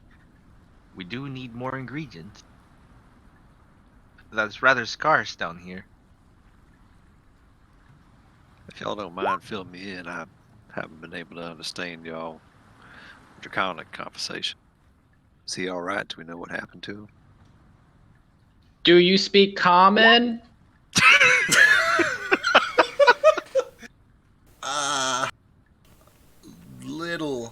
Little common, not a lot. How about undercommon? Small common. I speak a little undercommon. It's not great, but it's okay. What's your favorite color? Color? Oh, right. In the light. Green school, I guess. What about Oh. celestial? Do you speak celestial? What? That's an oddly specific question. Why would you Maybe ask asking what do you speak would be No. an easier that? question. No. Why did you ask that? No reason. I don't believe you. Why did you ask that? That's very He specific. says lying. Give me a deception check. No, he fails. Why? Did you write that? Specifically because he prefaces it with deception. Do you speak celestial? Okay, did you write that note? What note? The numbers. Why did you? They're. Why? They're. Yeah. They're. The whole thing. They're the numerals. They're all in celestial. Why did you? Do you speak celestial? I do speak celestial. It was a theory, simply a theory. The numbers are it's a very lawful way to communicate, if you will. Very ordered. Plane of McCain. I don't Mechanic? believe you. Gail, I don't trust your friend here. I think he sent that note with all the numbers in it. I missed something about a note. The note with all the numbers. The numbers came from a note that was in the book that he had. Yeah. Poe sent it to Wait, me. what? What numbers? Someone catch me up. Okay. There, he doesn't know. He doesn't remember them. There is a girl. She's very pretty. She lives back in the cellar door. You know, where we're all from. And she's Rate her 1 to 10. 8. 9. 8. That is very high. She's Very very high. pretty. Very pretty. She and I have been talking, even though she's still trapped back there, using some of her weird invention magic. And she's like, take this, it's gonna be real important, but they're on to me, so I can't tell you anything. And then she sent me this weird treasure chest through the air, and it came out with a little book, and it had all these numbers written in it with celestial script. And then I never heard from her ever again, and I assume she's probably dead. What does she look like? Probably dead. Well, what did she look like when she's alive? Yellow. She had very pretty brown eyes. She's got horns that are a little curlier than normal. Oh. Okay. What was her name? Poe. Spell Poe. P-O. Poe. And there was a note, and the script of the numbers are celestial. Yeah, and I'm suspecting that maybe you've been Poe all along. I can Well- guarantee that he's not been. He's not an 8 or a 9 on that scale. No offense, no You're bad. right. Yes. He is No, that's definitely fair. not any higher than a 3. Oh, I don't know about that, but like, It's high well, for me. But look at his clothes. They're so fancy. Are they not? They're pretty fancy, but clothes don't make the woman. He's also not a woman, so Okay, I'm not really a man either. I was going to say, how do you know? I've traveled with him many a moon. Wow, gross, dude. This is why I want a child, to know if I feel motherly or fatherly. You got Mo. Come on, that's good enough. Yes. What do I feel motherly or fatherly toward Mo? Godly. Godly. Godly That's, work. that's probably true. Okay, that's No man sexually identifies as a god. it's, I identify as deity, thank you. The more neutral term. So, what's the plan? Are you okay to travel a little, Leo? Well, I mean, I've been walking a lot since they took me. They've been making me do all this dangerous mining. I probably won't be very good at climbing for a little bit, and he kind of looks over at his shoulder, but I can walk. Regarding- What happened there? What happened to your arm? It looks like it got hit by lightning. Yeah, I guess I say that to Vasu and Gale and ask them to translate it. so there is this place called the Arcturus Crater, and they're working on a shortcut to it, and that's going to make everything a lot easier. But we were sent over there to put like some magical relay or something, some part of this shortcut. And while we were there, we were supposed to explore the crater because apparently there's lots of ancient treasure there. And I went in to go look for ancient treasure, and sure enough, just like all of the legends said, this weird purple lightning showed up and blew everything up, and now I can't scratch this side of my face very easily. I scratched it for him. Oh, thank you. Poe.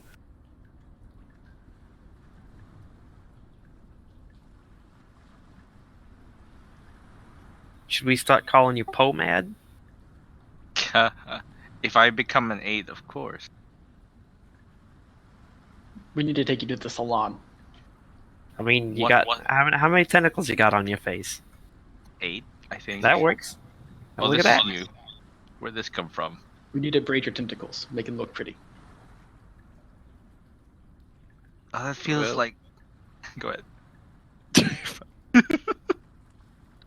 Little dragon. Oh. I don't know if we have much of a choice but to press forward. I mean, if we try to go back out the way we came, there's no way your little friend here can swim through all that water and make the big climb out. Where forward might be the only way to go for the time being. Yeah, we'll have to take this submersible. A couple of us will be able to fit in it, but I don't think it'll fit all of us. So maybe the smalls. I can swim just fine. That'll give more breathing apparatuses. I guess we should keep them on the submarine just in case. That's the question to do about all your new followers in there, though. You want to just try to send them off to somewhere else, or knock them out, or what you think? Could always tell them the portal is now deactivated, and Shoal says you need to take the submarine, and that they need to go deeper into the cave to do something. I mean, if I'm to understand these parts, we might be sending them on a deadly errand if we just send them off to wander into the Underdark. Although I suppose this is their land, they'd probably more accommodate. They're pretty capable. They're also assholes, so I don't really care if they die. I think the problem is that eventually they're going to get back to Shoal, and whenever they talk about what happened here, she's going to find out what happened here, which might put us in danger, especially if we're going to where she is. Yeah, speaking of which, she probably already knows. She's got this weird crystal ball. She uses it to look at stuff.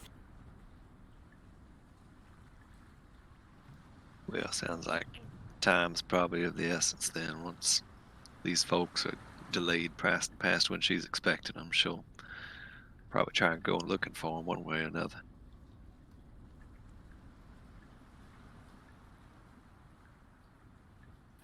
Well, let's go kill more of my people, I guess. We don't have to kill them, little dragon. But maybe just get them to stand down. I mean, there's a dozen of us. Surely they're not stupid enough to try to fight us. If they are, we'll just. And if they are, we'll just knock them out. We don't need to kill them or nothing. But whatever you want, they're your people. If we can not kill them, I'd appreciate it. Doesn't seem like we need to. I mean, if Shul already knows, there's no reason to kill him. They can't do anything else to us. A concern. Is Shul very vindictive at all? Oh, tremendously. That's why she keeps them in order. Like, everyone is more... And The only people who aren't afraid of Shul are the people that are more afraid of Azadirth. And since they're kind of working on the same team, it's like, lose-lose. then we should not punish them for their failure. Oh, tremendously. They're dead already. Hmm. Unless we can convince them Well. to flee, perhaps, but it seems unlikely. You might be able Guess to. we'll have more crew members. Wait, more crew members? We keep picking up kobolds here and there. For what? Like, for your crew? For Because I only see yeah, that one. I for only see company, Gale. for friendship. Wait, okay. We're hang making on. a resistance force. Ooh, I can get behind this. That sounds great. We're calling ourselves fighting mongooses. Correct. I was wondering if there was a team name involved. Yep, that's it. Just It's already spoken. Taking a cursory glance, it looked like you guys are all, if I had to rate you on a scale from 1 to 20, about an 8. Most teams of this size by level 8 have picked a name. Veto the mongooses. I do not feel very mongoose. What is a mongoose? It's a little mammal that feeds on snakes. It's like you with extra steps. You're not wrong, I don't eat snakes. but they are amazing hunters, Oh, just I am like good. you. Anyway, a resistance force sounds great. How many of us are there? We could be the crazy eights. You might I like it. maybe be able to convince some of the others to join. I mean, you know how we are. People choose their allegiances and then they're too afraid to strike back or they'll just be, smushed. But I guess if you smush Shul, that might win some of them over. We can do that. There's a lot of Shul, by the way. There's like 6 or 7 Shuls. Are they like clones, twins? Well, she calls them her Shuls, her scarecrows. Shuls. Yeah, we've seen one of them. Oh, that's what she was so grumpy about. She said she lost one. Yeah, we killed it. Anyway, most of them are still back at Air Cage. Do you know where the locker is? Yeah, it's at Air Cage. There's. Do you know how? Once we get there, do you know how to get there? I know it's buried like somewhere in the big cliffside that it's up against. You can get to it through the castle, but I've never seen like how they do it. Any other way to get to it other than through a castle? Well, it's right next to the mining corridors, which is where they're building the shortcut. So maybe in theory you could come back through Arcturus Crater, but I imagine it's probably going to be protected. That, and we don't know when the shortcut's going to be done. I would very much like to visit Arcturus. It's real dangerous, but they say there's treasure there. I'm looking for what did this to you. Those are my two favorite things. Danger and treasure. Hell yes. That'd be a cool party And- name. And talking to you. Ooh.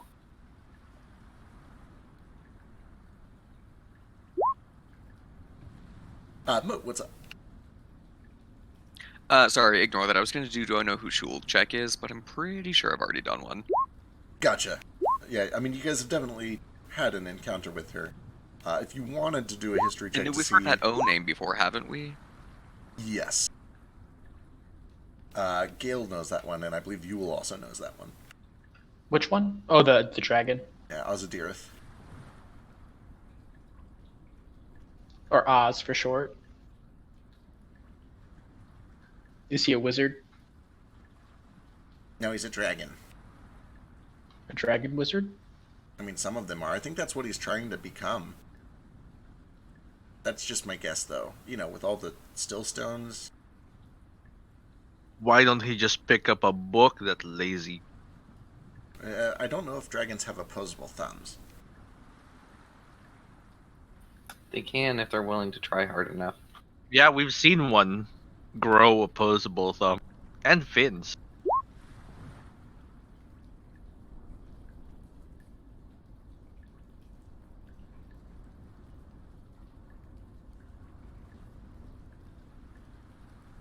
Well, the dragon was saying, go here. March back in and just tell him to stand down or we're going to commit some violence.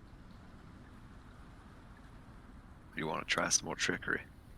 Well, I think that we should start with diplomacy, and then when that inevitably fails, then we can, beat them up and force them to be compliant. I do have sending. Perhaps if we can from a distance tell them, okay, we lied, we've stolen your thing. If you go back to Seoul, you'll be dead. You might as well join. Well, I'd rather do that face to face. Yeah, I think having all of us behind him to impose that sort of threat might be more effective. More personal. I would like to do it on my own, but with you just behind the corner. Fair enough. I don't want them to feel threatened because, I really worry about being a dictator and like a tyrant. You are nothing like a tyrant. Little orc, what's the orcish word for tyrant? Warlord. Oonga Probably. boonga. You are Unga not bunga a tyrant. unpopular. Unpopular warlord. Well, little dragon, if that's the correct word that little orc just gave me, then you're certainly not any kind of tyrant. I've dealt with one I appreciate tyrant. it. You're not like him, anyway.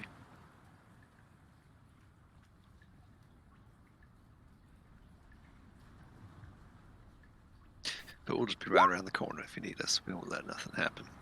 All right. Everybody kind of makes their way back over there. It takes another 45 minutes of walking or so, maybe a little longer because you're approaching quietly this time. And kind of gets ready to spring if needed, as Gale presumably rounds the corner. There you can see that the two smaller kobolds are frantically trying to piece this thing back together. It looks like they're actually doing a decent-ish job, but it was pretty fucked up by that big pop, whatever that was. Meanwhile, the sorcerer and the apath are continuing to just kind of stand guard and give orders.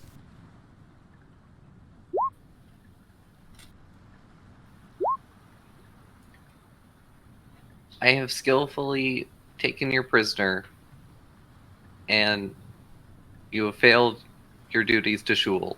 If you go back, she will certainly kill you.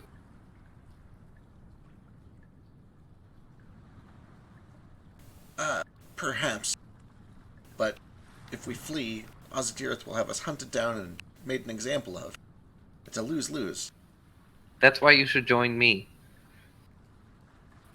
who has just returned from taking a very long pee.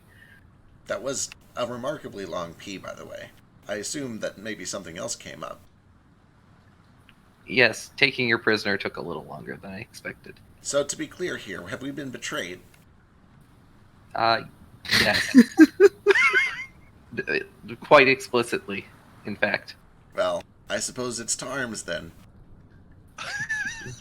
It doesn't have to be this way. I can give you a better life, one where you don't have to work for that horrible witch or a terrible dragon. How do you think you can defeat that terrible witch and terrible dragon? I believe I can. Yeah, but how? I have a big airship with a big gun. Give me a... Fuck, give me a persuasion or intimidation. It's the same... No, it's not the same thing. Holy shit. I actually have persuasion.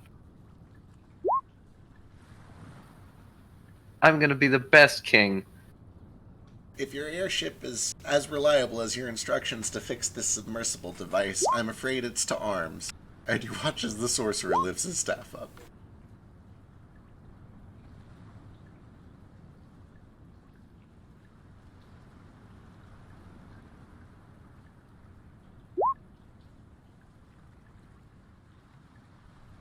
Gale's mind. Non-lethally, yes. Yes, not lethally.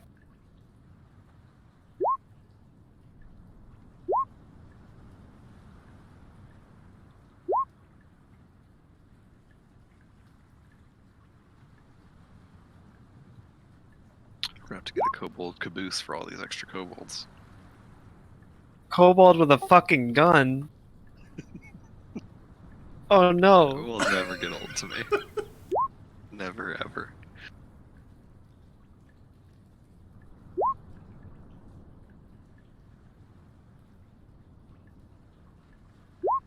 Alright, this is probably going to go quick, but let's see how it goes. Ace is first to respond. All right. So I'm assuming bows aren't very easy to make non-lethal. I don't know. You can gotta always aim aim for for the knees, yeah. I generally dislike the hard distinction between melee and ranged. Like, you know, you can try to go non-lethal with a bow. You can try to kneecap. That's all I needed to hear. I'm assuming from here I can see literally everyone. Or From there, yes. From there, still yes, because you're a sharpshooter. okay. Well, might as well go for the sorcerer first.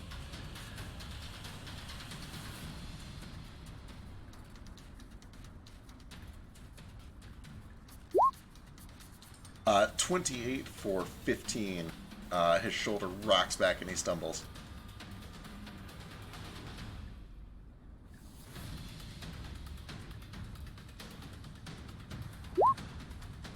Another 13 and he drops. All right, and then I'm going to shoot the fashionable one. Alright. We have a flick. Hey, nice. Oh, I made it, finally, you know. Just in time for combat. Just in time for very short combat. Always, yay. 21 does land for another 15 on this one, and it drops. And then I guess I'm just going to like bonus action chill. Alright. Vasu. I come around the corner very excitedly yelling, "It's Tom's! That oh god, you already killed half."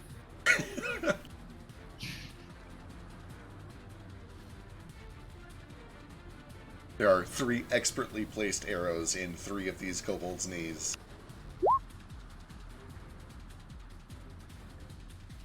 Yeah, I can totally get there. 65 feet of flight puts me right here.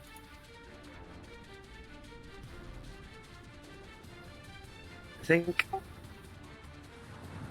Was like right here. Something like that.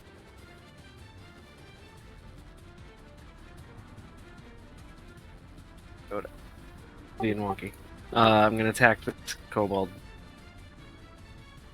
I'll non-lethally just like kind of smack him with the. I'll do a fancy spin and then just like whack him with the pole of my spear. Perfect. Yeah, he just buckles and drops unconscious. And then, following the spin, it lashes out an additional 5 feet, and I hit the graceful one with a second. Oh, pow! There's a big metal clunk. He looks dizzy and woozy, but he is actually still standing.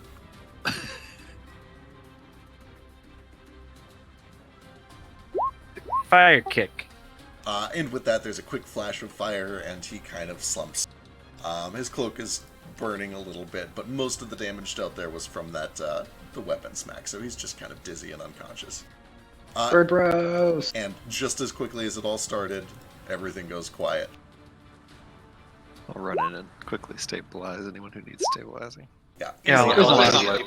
go over and I'll pat out the flames on this kobold and make sure that none of them are like actually dying, and then I'll go over and I'll high five Ace. Yeah, and then I'm going to start searching the body for a book. All right. And I'm going to start looking through these still stones. Sure. Both of you give me investigation. He was like, "Wow, that was cold. That was Jesus, guys. What Actually, it was a little hot. Mine was pretty cold. Well, I mean, Gale tried to explain that he just wants to make Saznak great again, and people don't understand how tremendous that would be. I really don't like that slogan. Can we Oh, not? really? I think it's a pretty great slogan. I think you could Something probably about live it feels up to very tyrannical and dictatorish. I agree. What about Improve Saznak. Just improve Saznak. Yes. I like it. Imagine. Improve the Saznak conditions. Yeah, you don't want to build their expectations too high.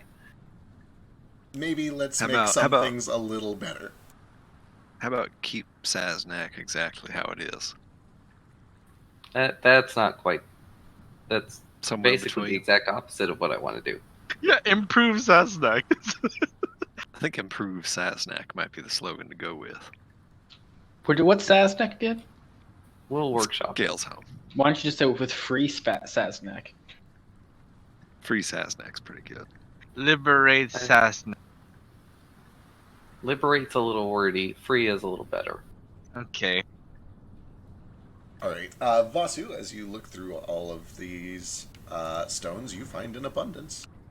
Mostly smaller stones, but there are a couple of valuable ones in there, and I will start dropping those off. Give Like me- the word give me- abundance. go and give me a luck check. Meanwhile, Ace, you look through all of the equipment and all of the other luggage, trying to find this book specifically, but anything else that you can find. You do find that there is a musket on one of the kobolds. There is a staff on another one. That is fucking gun. It is his fucking gun.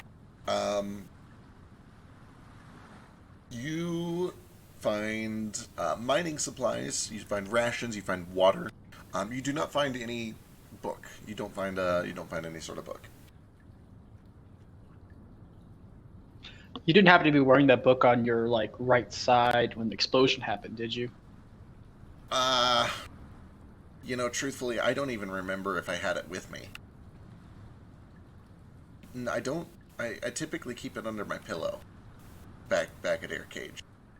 But they said we were going on a long trip, and I think that I brought it with me, but I don't remember for sure. Listen, I'm not very. I don't remember things very well. Okay. Can I make an insight check? Is he withholding information intentionally? Sure. I don't speak his language, so is this disadvantage? Yes. Assuming somebody is translating for you. I was just speaking to him in undercommon. So can I also make one? Sure.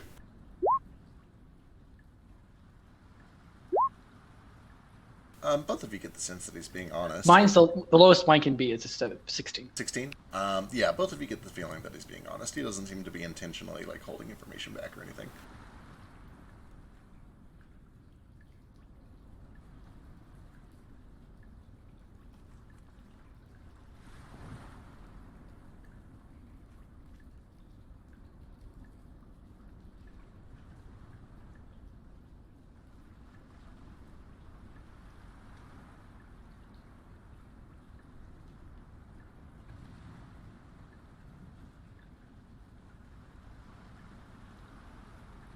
Alright, a small collection of still stones that you guys are able to pick up.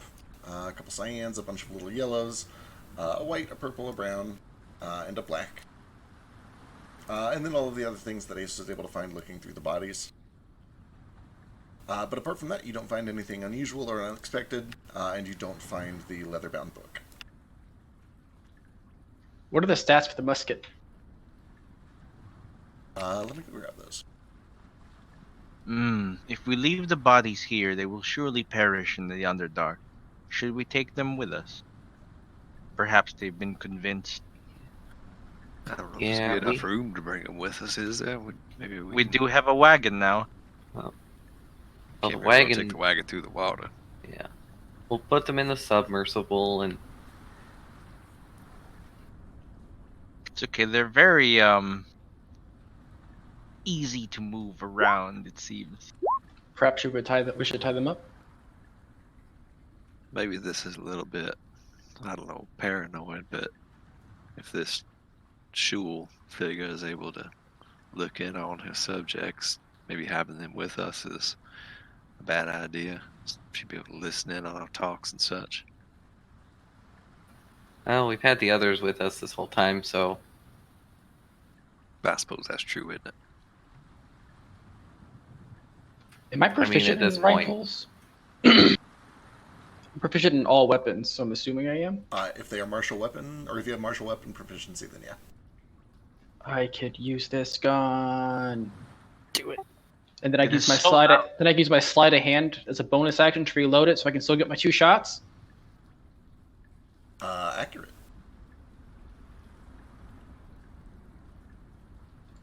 Can I hold on to this gun, please? It makes me happy. Of course The we gun will. is bigger than you are.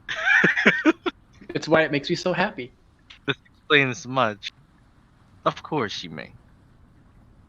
Is this water glowing? Yeah, so as you look down into the water, it is, first of all, surprisingly clear. And you can see that it is got this just faint green light that seems to be coming from 2 ever-burning torches under the water that are just giving off sort of a soft green glow.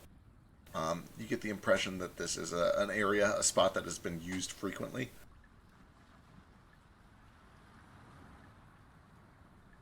Beyond the torchlight, it does get dark, but you can see that it continues downward in kind of an underwater tunnel for probably 30 or 40 feet before it eventually bends upward and kind of turns a corner.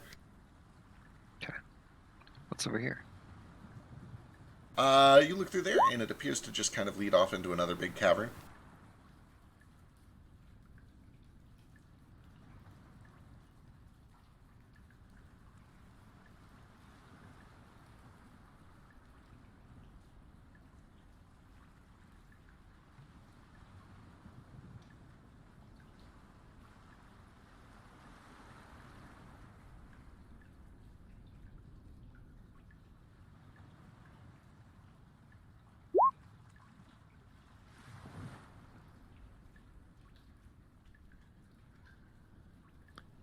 So our options are what? To either just walk right in the air cage using this submarine, or try to take the new tunnel over by Arcturus. Is that right? Yeah, Arcturus Crater. With that said, I don't know if it's a tunnel. They keep calling it a shortcut, and they had us take these weird crystal things out there. I think it's probably magical. I also don't know if they're going to try to use it until we get back and report that it worked. Well, I guess just straight ahead it is then. I suppose we can expect a violent welcome. People don't seem too keen on Gale's "Make Sasnak Great Again" message. Yeah, most of the people that, are out of... So here's the deal. Everyone who still wants to live the way they used to live is still back in the city being, trapped. They've got this big force field. They call it the cellar door. The only people who are let out are the people that are working with Ozydirth. So, everyone at Aircage is either a prisoner or a fanatic. With that said, maybe if you squash the leader, all the fanatics will, change? I'm not a very good politician. I don't know how this sort of thing works. I was 34th in line, so I just spent most of my time playing card games. You say 34th? Yeah. Or something like that. I don't know. I give Gale kind of a look. Don't say anything, but he's 37th, right? Yeah. So Leo is before Gale in line for the throne? What color is Leo? Yellow scales. Looks kind of like Gale.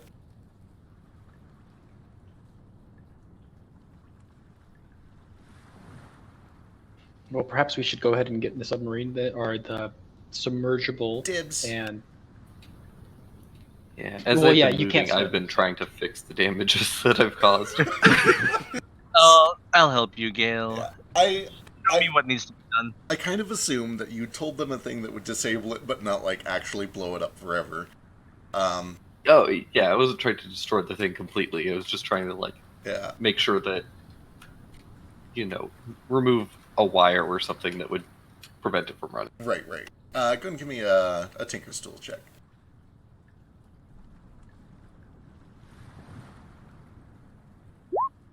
Easy enough to undo what has been done here and get this thing up and running.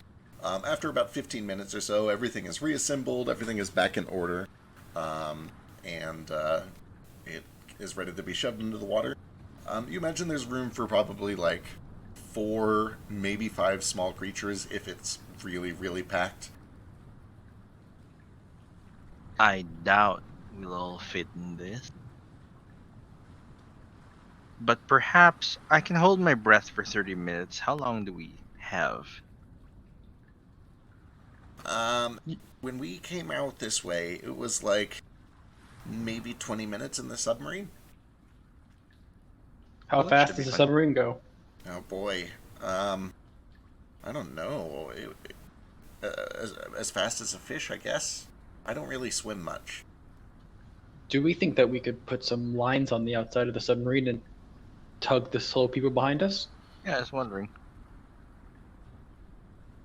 Nordo and I can hold our breaths. And I think Gale made a cloak of the manta ray for someone else.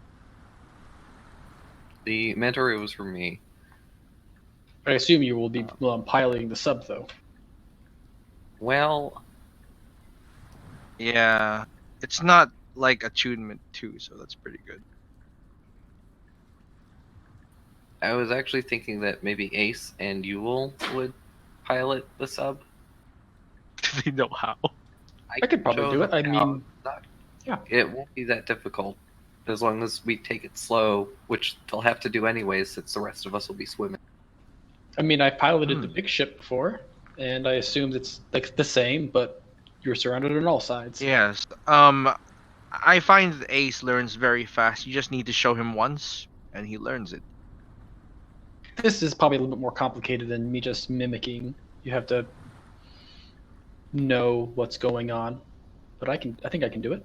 You'll at least know how to move the ship. That's important. I just know that Yule and Ace have the they can't hold their breath as well as the rest of us.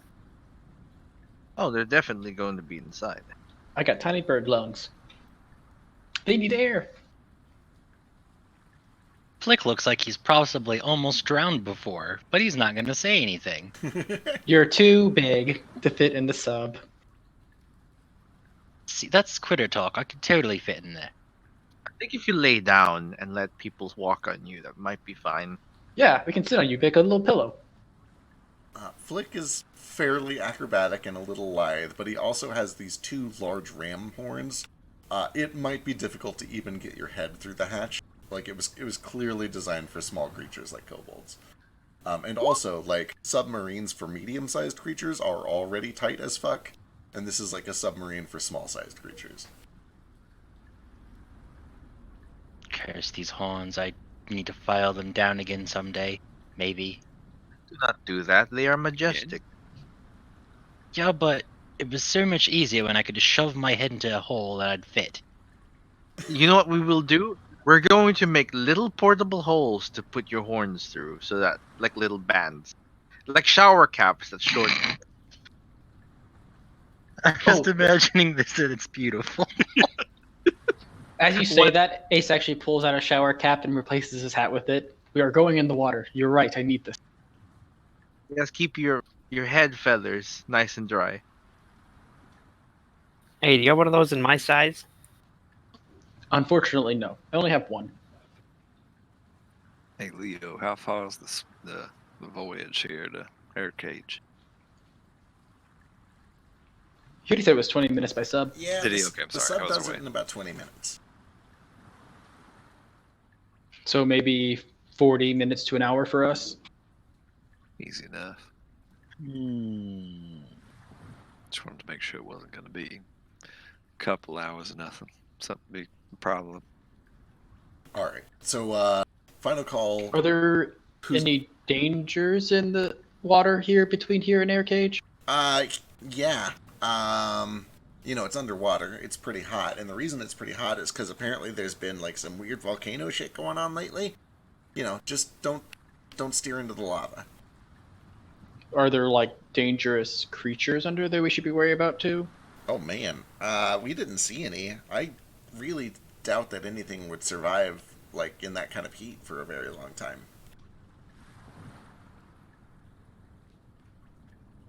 Is that where the glow's coming from? The lava? Well, you kind of look and you can see that there's these two ever-burning torches that are making this green glow. You don't see anything beyond that producing light.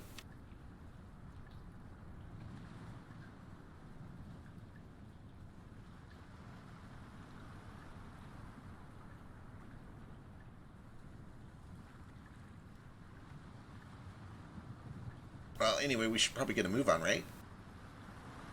For sure. Yeah, let's do it. Y'all lead the way. We'll be right behind you. Flick can just turn into water.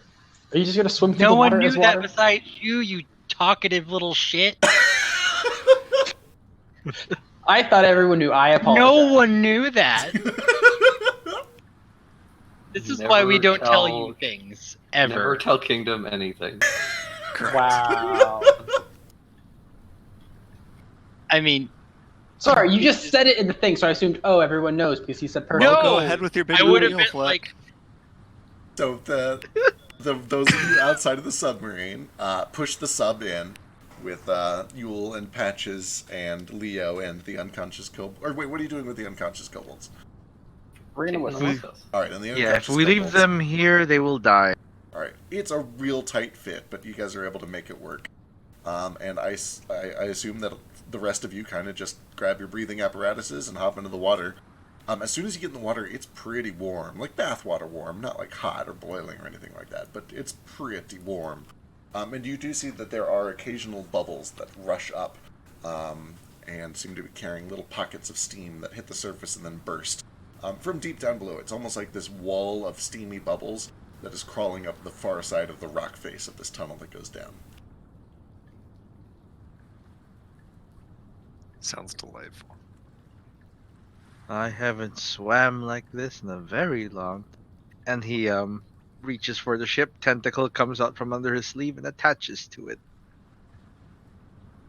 The rope of climbing. Excellent. So, as everybody makes their way into the water, and you can hear the submarine power up, and it starts to chug along, you're all kind of surprised or disappointed to find that this submarine is slow as fuck. Like, you guys can all just swim circles around this thing. It is probably traveling, like, maybe 10 feet around. Oh, honestly, I travel up to 20 feet per round. Maybe I can go forward.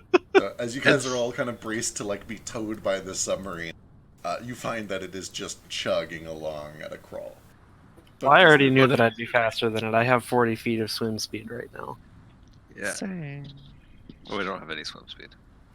I'll just see you guys when we get there, and then if you ever seen Vaporeon turn into water and use acid armor, Flick does the exact same thing and just vanishes. Wait, when has he ever done yes. that? He hasn't.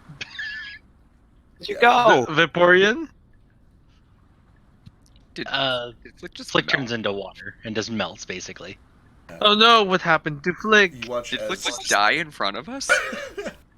I cast shape water to make a bit of water that looks like Flick, and I'm like, oh look, I found him over here, and then it also just splooshes again. Jesus. Christ, you killed him again. Well, that's a handy trick, though. Kind of felt like I saw it coming somehow. Damn you, Flick, you must fail to kill yourself this time. I'll kind of lead the way. Well, I probably can't actually lead the way on kind of speed, but I'll go towards the front and keep an eye out for danger. I'll lead the way. So I'm gonna help try to protect the sub by swimming near it, but ahead of it. Sounds good. So Nordo and Vasu are kind of in front of this thing, keeping a watch out. The rest are staying close to it, kind of protecting it. A few people are inside of it where it's nice and safe. Flick is currently in his watery form. Flick, as it happens, your vision kind of turns fish-eyed and sort of wavy. You can still see just fine, but it's very strange to you. You feel small and wide all at once. And you find that you can kind of see in all directions. You can only really focus in one way at a time. But with very little effort, you can kind of just shift to any different part of this puddle that you've kind of become. And as you begin to kind of familiarize yourself with this feeling, you realize that you can push this puddle in one direction or another, slithering along almost like a snake through some of the recesses in the stone, until eventually you slip into the water and feel yourself almost become one with it. Kind of just slithering as this presence alongside the sub as it trots along very, very slowly. I also totally forgot that my clothes all fall off. So So someone's I'll gonna have gather to your grab shit. those. Okay, we have it. Vasu and Nordo, let me get perception checks from the two of you.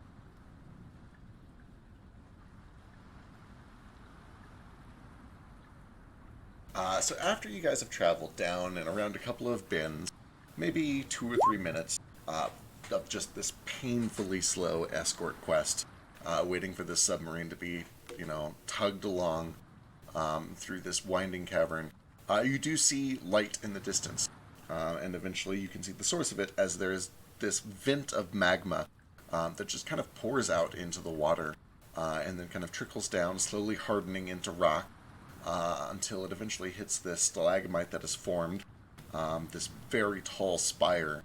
It begins to harden and kind of crumble and roll off to the sides, and then ahead you can see another one of these spouts. And then maybe 20 feet ahead of that you can see cracks and seams all along the wall, where it flows just briefly and then almost immediately hardens. And you have to very cautiously kind of guide the sub and yourselves to avoid all these. It gets very, very hot as you approach all of these. You acclimate slowly. You do find, Moat, that your fan continues to fan underwater. It doesn't seem damaged by the water, and it does, in fact, seem to help a little bit with the heat. Norda, what's up? Just a small thing, but whenever we pass by one of these things, I want to just gather up some of the, hardened lava rock, if I can, just a few little pieces or whatever. Sure. And that's it. You can definitely try to do that. It has the potential to be dangerous, but you can try to harvest some from a safe distance where it is, probably cooler and less likely to get rained magma on. I guess. Yeah, I mean, even if it involves just going down to wherever it ends up depositing and just grabbing a few little pieces of it, whatever works. Yeah. Go ahead and give me a survival check. Ooh. You go down and you kind of go away from one of these vents so that you aren't getting, rained on. And you do find that there is a pretty sizable deposit of this pumice that has kind of built up, and you're able to break free maybe like a fist-sized chunk of it. As you do, you notice that the current kind of sweeps one of these streams frighteningly close to you, but it doesn't actually get close enough to impact or hurt you. But you are kind of pushed back a bit and sent back to the group with this pumice stone. Okay, cool. I'll just pocket that and stick it in one of my satchels. Alright, as you guys kind of slowly make your way forward and eventually come around to this corner here, you eventually reach a very, very large curtain of this magma that is pouring out. You see just like a tiny little area up to the left side here where you might be able to sneak the sub through. It's going to be cutting it really, really close. Yeah. All right, I gotta try it. All right. Yeah, I'm imagining he was raising his hand to do the same thing. Probably. Let's hear it. Go for it. Swim out in front of the sub, and I'm gonna probably see that Flick is swimming up right toward the big curtain of magma too. Can't see Flick at all. not whoever. Never mind. I'm going over there and I'm trying to part the lava. That thing. Yeah. All right. Let me get a wisdom check from Vasu. And Moat, I assume you're trying something similar? Exact same thing. All right. Let me get a charisma check from Moat. Okay, Meanwhile, so Norda, what's up? Just a ludicrous. I don't even know what it is. As I see Moat and Vasu getting ready to do that, I think about all the elemental talk we've had. And I'm going to go over to the nearest part of the rock that this lava is coming from that I can touch without it burning me. And just focus real hard try to help. Okay, sure. Give me a wisdom check. Lava's kind of earth. Lava's very earth. It's literally just liquid earth.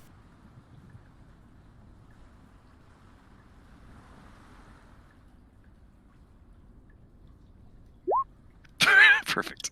You focus and you focus and you focus, Nordo, and you kind of close your eyes, and then all at once you feel this thump right in the middle of your chest. But you realize that it came from behind you. You watch as Moat and Vasu, their arms extended towards this curtain, they both seem to just almost lock and seize up all at once. You can each feel this just tension in your wrists running down the back of your neck. And at first it feels like you have very little control over it, but after some time, Moat a little bit earlier than Vasu, you feel this tether, this connection. Moat, as Vasu moves his left hand, you feel a tug at your left wrist, pulling you in a similar direction, and you start to follow. Vasu, you realize that Moat is starting to mirror some of your actions, and you kind of lock in on that, and you focus your senses, and you begin to sort of just do this combined, almost dance-like guidance. And as you do, the rest of you watch as a curtain parts in this lava. It begins to sort of spread away from this area over towards the east, making a gap that is large enough for the submarine to very, very easily squeeze through. And begin kind of guiding it over in that direction. Pretty sure I did that. Thanks, Nordo. I am Anytime. surprised the lava hasn't melted us yet. I accept. Vasu, however, as you are kind of completing all of this, and everybody kind of makes their way over here towards freedom, with your ever-vigilant, sharp eyes, notice that something stirs on a far side of the wall. At first it looks like some of the rocks have just started to fall, but then they stop all at once, and they catch themselves, and then they start to pull themselves up. And you watch carefully as this rock suddenly becomes unrocky. It turns smooth and colorful, kind of this white and red skin, similar to an octopus or a squid, coming out of its camouflage. And you realize that an entire face of this rocky wall is some sort of creature that is aware of your presence and is kind of skittering along the wall, slowly pulling itself with these long tentacles towards you to take a closer look, apparently unhampered by the heat. Okay. I'm going to message Nomad if I can. I'm breathing fine right now with this apparatus, right? Yeah, you guys have all been able to hold up. He did very good work on all the scuba gear. It's holding up just fine. Cool. So yeah, I'm gonna message Nomad, and there is a smoke alarm going Yeah, off. I was wondering what that is. If we need to pause I'm D&D sorry. so your house doesn't burn down, that is okay. It's not. Nothing's on fire. It just that smoke alarm is faulty, or maybe this apartment building is haunted or something. It goes off every once in a while. No, they came around and put in new ones like 2 months ago, but like it's just that one in the hallway. No other ones like in any of the actual apartments go off ever. But anywho, yeah, I'm gonna message Nomad and be like, hey, we got company. He's not to be racist or anything, but he kind of looks like one of you guys. He's a big octopus. He's right over there. He's doesn't seem to mind the heat at all. I'm gonna go turn off this fucking fire alarm. Okay, Be right back. that Oh, is fuck, an that octopus. thing is cool. And it has made itself known. It begins to kind of flash this back and forth pattern between white and red. Hang on a second. Is it still going? No, it seems to I be don't off hear it. now. Okay, because like as soon as I got up and took my headset off to go out there and turn it off, I stopped hearing it, and I wasn't sure if someone else down there had actually gotten off their ass and done it themselves, or if I had just like gone like partially deaf. Okay, we're good. Nothing's on fire. All you had to do is scare it into cooperation. I knew I was coming for it. Can I attempt to communicate colors to it by also flashing? You know what? You sure can. What is this roll? Nomad? Nature? Nomad, give me an animal handling check. Oh, excellent. That's not going to go very well. I will use my bonus action to make myself proficient in it at least. All right. Okay. Here we go. 14. Nomad, you begin to try to kind of mimic these patterns that you're seeing in some sort of a desperate attempt to show it that you're capable of thought, or that you're aware of its presence, or that, you don't mean it any sort of harm. And, oh boy, what would this even be? It immediately targets me. Double checking. Might be. How does this respond? Oh, this will be a good one. Yeah, let's go with that.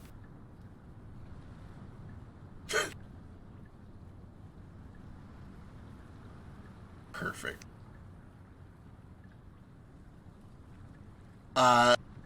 You can see that as you begin flashing these patterns out, or at it, its focus latches onto you almost immediately. And with a terrifying burst of speed, it pushes itself off of the wall on the opposite side and shoots over to the side right next to you, about 20 feet below you. And it begins to crawl rapidly along the wall in your direction. And you can see that as it does, one of its tentacles begins to kind of do this pulsing pattern. And you can see, have you seen those fish? The weird ones that do they run down the spine? Yeah, that thing. It's real pretty. Right, it would be real pretty, except you can see that there is actual lightning crackling over its tentacle, and it seems to be reaching that tentacle out to zap you. Oh shoot, and did I flirt with it? That will be initiative, but I will be right back. Did I accidentally flirt with this giant lightning octopus? It does seem very in line with Nomad, though. I do not wish to mate. No consent. I do not consent to your electric tentacles. Oh no, it goes before me. Electric feel. Don't make it a stand user. Underwater fight. Danger, danger. High voltage.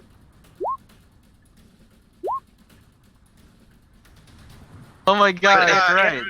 Stands. Underwater combat. I just posted the special rules, assuming Feck uses all the normal rules.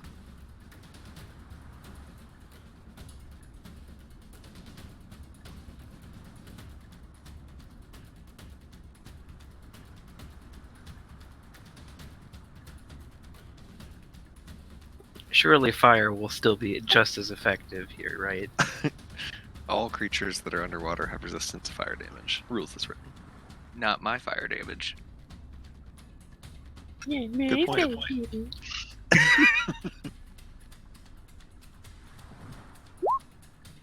I'm Merlin, the big faggot. I love this weird fire rivalry. I didn't mean it. Stop rolling better than me. Stop. Is that what it boils down to? You roll better than I'm him. supposed to be the avatar. You're clearly the one who's going to It's combine in all my of us into subclass. Locust, though, so we're fine. Yeah, I was gonna say. Have you Yeah, I'm seen okay most rolls? They're terrible. Just let him have this. He only rolls well when trying to trick Adra into giving him fire powers. And get lucky.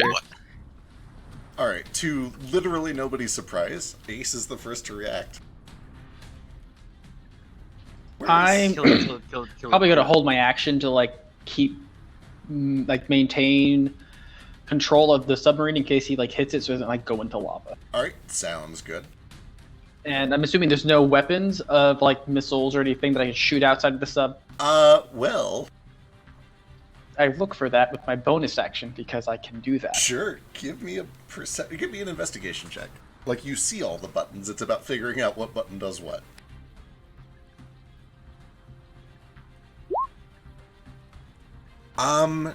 You do see...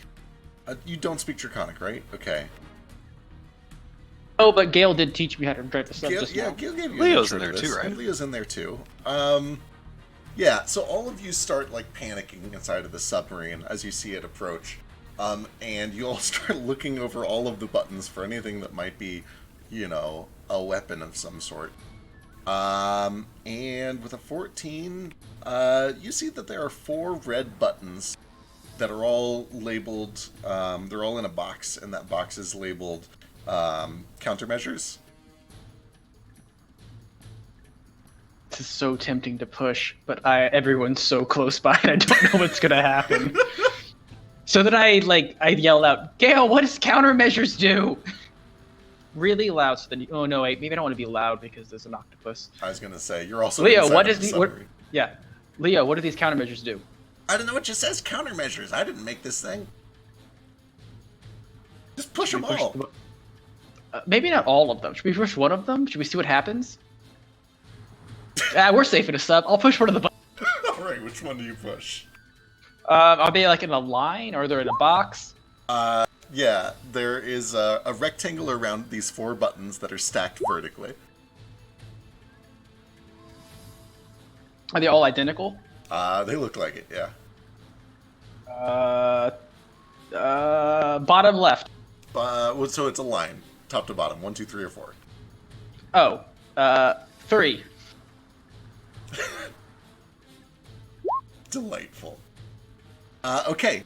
All of you guys watch as this thing kind of shoots over under the sub and begins making its way over towards Nomad. Electricity crackles across the surface of one of its tentacles, but as its main body brushes just below the sub, about 10 feet below it, the entire surface of the submarine also begins to crackle with electrical energy. But nothing else happens immediately. I must have Okay. insulted its mother Alright, with my colors. Gale.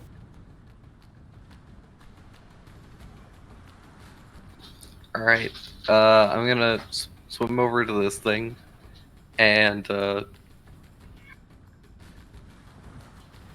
my cats are freaking out. I'm gonna take out the little pack that I made before we left, and I'm gonna just slap it onto the back of this thing, and then it kind of expands into a big balloon. Excellent. Okay. Constitution saving throw. Surely it's good at these. Ooh, that's not as good as I thought, but it's still pretty good. Oh, that's not good enough. Bye, Karen. Alright, so Gale goes over to this thing, slaps a pack onto it, which then rapidly inflates. This thing is jerked back as the balloon starts to carry it upwards rapidly. Let's see, it rises up to 20 feet and remains suspended there, which means it does bump into the sub on the way up. Ace, Ace, roll me 2d10.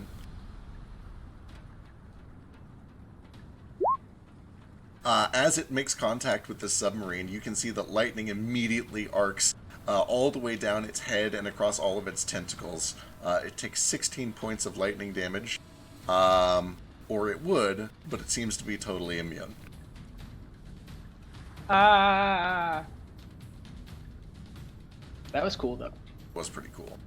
But it is now stuck, levitated in place as this balloon kind of gets caught on a thing.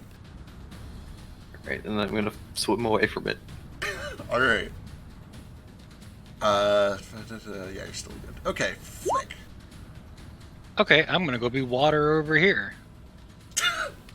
Seems wise. Alright, just hanging out. Yep. Brings us to Moat. You said he's 20 feet up? He is currently level with the submarine. Okay, cool. I guess I'll just swim towards him then. And attack him? Go for it.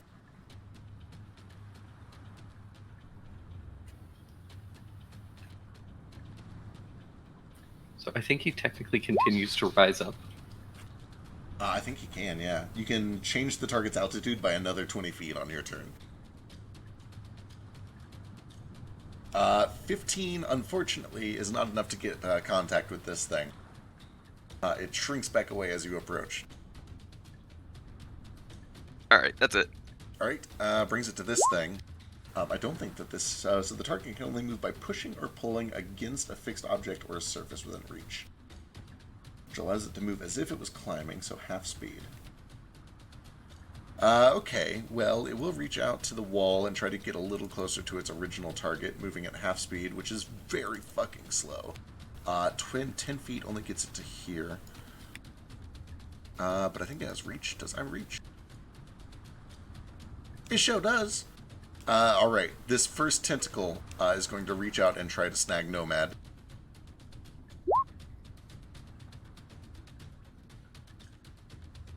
I think a 22 hits. Let's see, my AC is 17. Yeah, 22 hits. Alright, you feel yourself being crushed by this tentacle as it pulls you in close. You're grappled and restrained by it, but not for very long, because the next thing that it does, after pulling you in close and kind of inspecting you and trying to figure out what you are, is it flings you aside. Hi. What, am I not good enough for you? It's my advance, not... No, Majora 3, we established it. So reaction to taking damage, I'm gonna use. Oh, 6 temp hit points. Ooh, bad roll. But that's it. Alright, it is going to fling you due south directly into that wall to try to maximize damage. You move 10 Ow. but have 50 remaining, so you take 5d6 points. 5d6. So another 21 points of bludgeoning damage, and you are shuffled prone.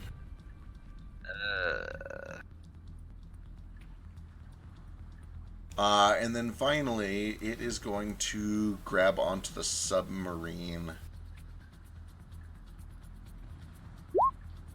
dealing a little bit of bludgeoning damage to it.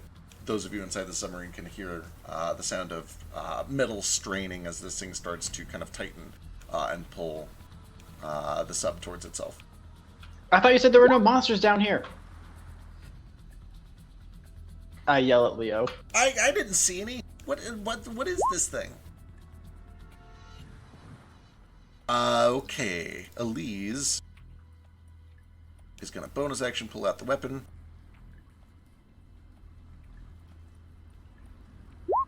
It does land for 8.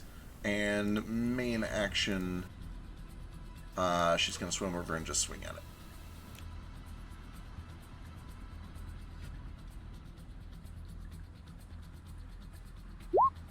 Missing. Texas to Nordo. Okay. I'm gonna swim over to this beast. And I'm going to swing on it recklessly to overcome the disadvantage of being underwater.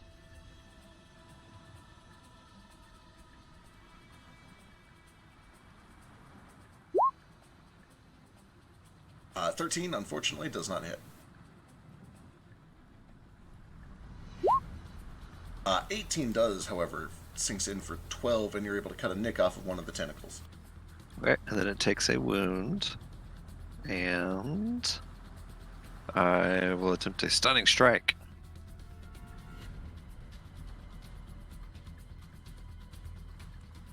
Oh my god, these con saves! Yeah. Alright, it's stunned. Oh, beautiful. Well, in that case, I will do... Well, I'll just attack it again. I don't want to do a flurry. Actually, fuck that. I'm going to do a flurry. Alright.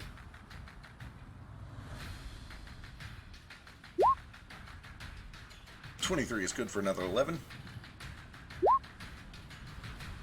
And 23 for another 6. And that's my turn. Alright, brings us to Vasu. It's stunned, right? It is Yeah, It stunned. is Advantage. stunned. I think? Yep. I have advantage and disadvantage because it's attacking melee. Oh, gosh. Underwater combat. I'm gonna follow suit. I'm close enough, but not too close. So it's disadvantage just for any melee fighting, or is it for certain weapons? Or If you're using a spear, it is normal. No disadvantage. hey, look at that! 27 for 7. 27 for 7 is good. Another attack. 17 just lands. I'm also gonna do a flurry. Alright. Ooh, boy. You do notice that the fire is only partially effective underwater. Right. Oh shit, yeah, I guess I'm gonna kick him again anyway. It's still something. Yeah. Alright, anything else? Back away from it a little bit. That's my turn. Alright, Nomad. Now we'll be right back. Yeah, good luck with that. It's back again. Uh-huh. That's really odd. So, yeah, I'm gonna swim like 10 feet. Maybe this way.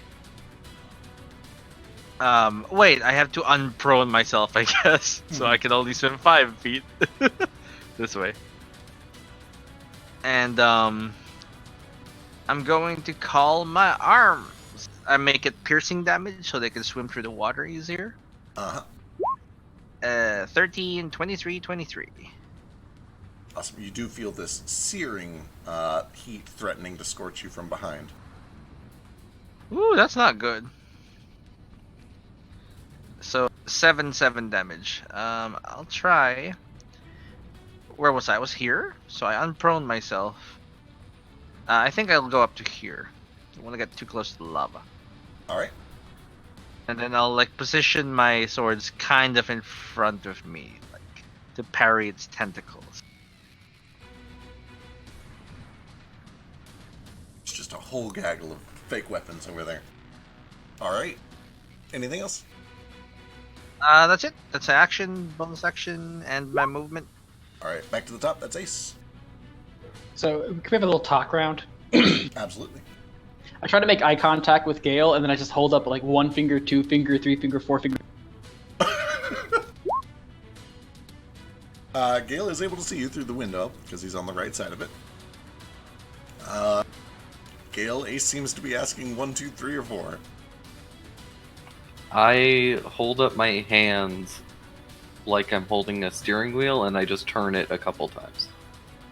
All right, so also another thing: are these lava things falling from the ceiling, or is this Yeah. just like a pool of lava at the bottom? So it is basically like floor to ceiling column. So I can't even fit through there or there. Yeah, probably true. I guess I'll just drive it over here then into this little cubby. All right. You start to steer away, and you can feel yourself move about 5 feet, and then you feel a yank. And you stunned. realize, ooh, yeah, you might be right. I think it has to release you. Yeah, it totally does. Okay. You start slowly chugging along about 10 feet over here. Only 10 feet. Damn. Yeah, this thing's slow as fuck. Can I bonus action dash? Ace runs around in yeah. circles inside the submarine, Ace takes a lap inside the submarine. which is fitting. All right, anything else? Um, I will say that like moving the sub just uses your normal movement, so you can still have an action if you want. but I don't know which button to push. I guess I can just no. Nordo's too close. I don't want to kill my friends. I guess I'll just. If my friends move away and the creature is still within like a few feet of me, and no one's in front of me, I'll push one of the buttons. Okay, so readying an action to push a button when you feel right. Yes. All right, sounds good. Also, for the record, or is there only a window in the front? Yes, Then I will not know what's going on unless it goes in front of me. accurate. That's my turn. All right, brings us to Gale. Alright, I levitate this thing 20 more feet up in the air. All right, you guys watch as this thing continues to get pulled upward by this balloon that grows bigger and bigger and bigger. It is now 20 feet above all of you, stunned and incapacitated.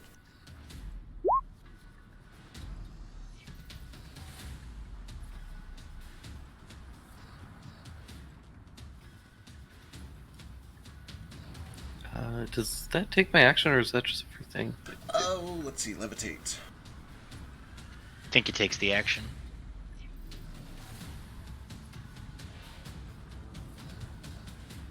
You can change the target's altitude by up to 20 feet in either direction on your turn.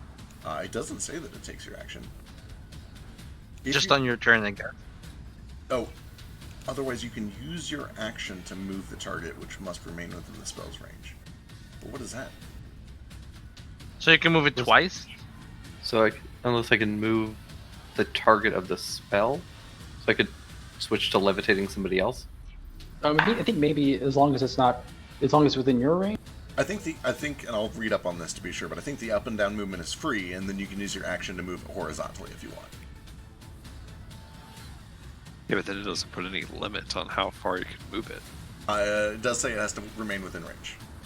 Well, yeah, so you could move it 120 feet, like from one end of your range to the other. That seems insane.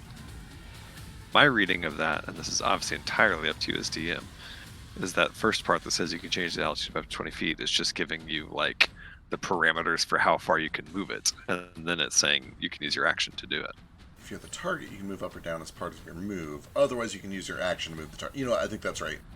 Okay, yeah, so if you want to move it up or down, it will take your action. Okay. Yep, I think that's correct. And I'll double check it. And That's how high is the ceiling? Probably a good another 70 feet above it, and maybe 40 feet below it. Okay. Yeah, I'll raise it up a little bit further. Alright. Put it up 20 feet above it. It appears to be just out of tentacle range. Is that accurate? Moat and Elise are barely still in its tentacle range. They're right at the edge of it. Alright. Any bonus action? Fortunately not. Alright, brings us to Flick. I'm gonna stay here. Alright, brings us to Moat. Alright. I'm just gonna swim over here to this sub, and I'll just hold my action for if the Vent Lurker gets back into my melee range. Sounds good. And that brings us to the Lurker, who's stunned. He gets some rebound points, and that brings us to Elise. He also needs to take some wound damage. He does. How much is that? 1d4? 1 point. 1 point. And then he can make a con save. He's been doing great at those.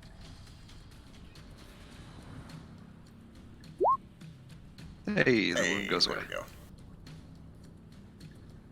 Alright, Elise will continue with the spiritual weapon.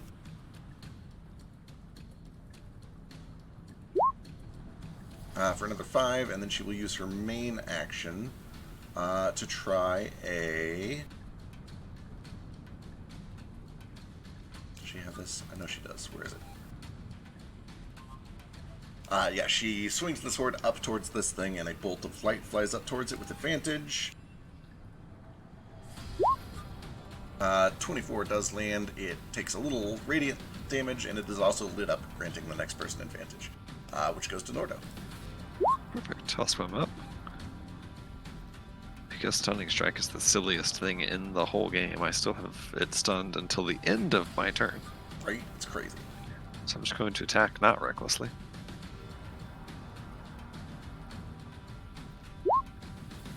24 for 9 is good, and with that, you actually lop one of this thing's tentacles off.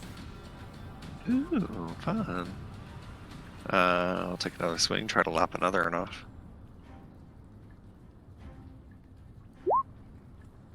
That does hit. There's now a cloud of blood that's starting to pour out and immediately coagulate.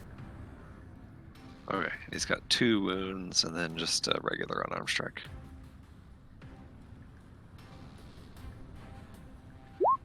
Uh, 14 is not able to get through. Alright, then I will, I'll swim back down next to Moat so that I don't prevent this thing from coming into Moat's range. And then that'll end my turn and it's no longer stunned. Alright. As soon as it is no longer stunned, it is going to try to spend those rebound points.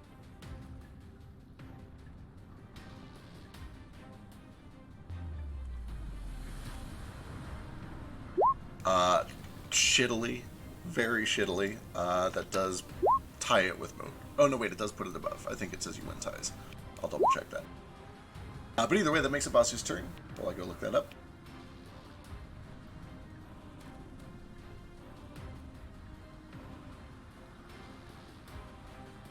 He might still be AFK because the alarm. Oh, sorry. Welcome back. I'm eating chips and I didn't want to. While I had some in my mouth. That's fair. I'm also gonna swim up to this thing and I'm gonna hit it. Shu is going to briefly swim out from under my cloak with his own little adorable pair of swimming goggles that he picked up at some point, and distract this thing enough to give me advantage. Sure. Oh no. When Shu comes out, she immediately begins, like, flailing around, uncertain what's going on, and there's just a mess of feathers everywhere, and eventually you have to just kind of, like, grab Shu and realign them, and it ends up being more distracting than helpful. I thought you learned how to swim! So I don't want to be that guy, but familiars do have to breathe. Oh shit, you're probably right. And they also, like, she'll drown. You guys did take Really preparations. I assume that there is a tiny little airbag just for Shu. Yeah. No, there is not. A second attack. 19 doesn't hit for 12, yeah. Guess what I'm gonna do? I really hope it's a stunning strike. It is a stunning strike. Oh my god, could this thing roll better, please? I think that's good enough. Is it? What's your DC? So mine's 15, and ours I think are the same. Yep. It saves. Oh my god, it That's- actually might get a turn. It saves by 1, but I still get a second attack. Or I still get an unarmed attack bonus strike. Kick its ass. Kick.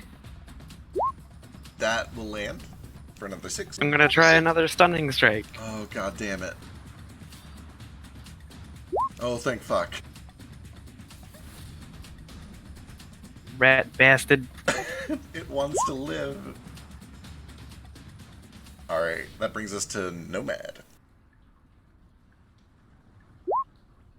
Oh, I'm still alive. Swords are gonna go fly up. They're currently kind of like quill shaped right now. So here you go. It's no longer stunned, right? Correct. So Couldn't do it. 10, That failed 12, as and the crit. Ooh, the crit is good for 12 points of damage. Yeah. And then as an action, I'm going to materialize a psychic dagger and fling it at it. This does not have disadvantage because throwing things like dart. And I have a swim speed anyway. Here you go. 16? 16, unfortunately, is not able to get through the thick skin of this thing. It's so rubbery. Okay, that's it. Alright, brings us to a spec to the top. So I can't see what's going on behind me, so I'm just supposed to keep driving, I guess. So I keep trying to drive forward. Alright. I'm going to try going into this little cubby here. Sure. 10 feet down, kind of into the cubby, carefully avoiding all this lava. I don't know if I was within its reach or not. No, you were out of it because it's 20 feet up. And I'm assuming I cannot squeeze through this, even if I like turned on my side. You could try it. It would require a vehicles check. Yeah, well, I'm out of movement anyway, so I'm just going to chill here. Alright, brings us to Gale. Alright, I'm gonna shoot him.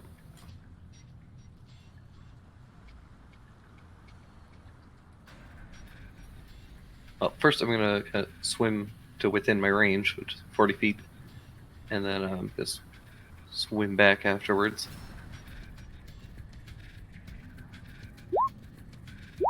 Uh, 18 and 22 both land for 21 points of damage.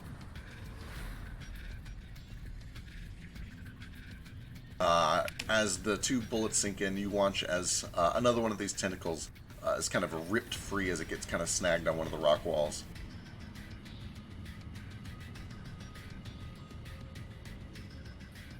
And then I just continue to maintain concentration on levitate.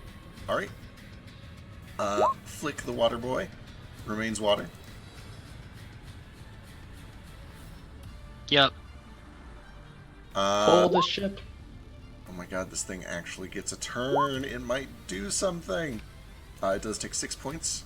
And then we'll try to save out of the wounds. It does save out of the wounds.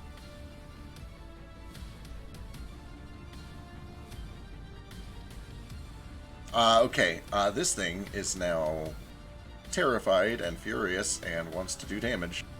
It is going to crackle with electricity, and it is going to send it out to Nordo, Nomad, and Moat. Bolt of lightning arc down 3 of these tentacles towards the 3 of you. I need dexterity saving throws. Sure. Moat takes all 20. Nordo takes half for 10. Nomad takes 20. Yeah. This thing is... As a reaction to damage, let me just go to my spell book. Sorry, the music is distracting. This is to Moat. Oh, jeez. Jesus. That's a big one. Holy fuck. Look at those rolls. It's 3rd level. Alright, So- you then see that this thing tries as hard as it can to, like, scramble away to safety, but is still being held in place by this balloon. The best that it can do is pull itself along the wall using half of its normal speed, which is shit. It manages to get, like, 10 feet back towards its home over this way.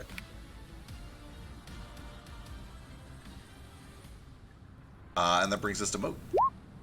It doesn't get into my range, does it, I assume? You're 20 feet below it, it's directly above you. Yeah, actually it would, because it's intentionally trying to stay away from Nordo and Nomad, so yeah.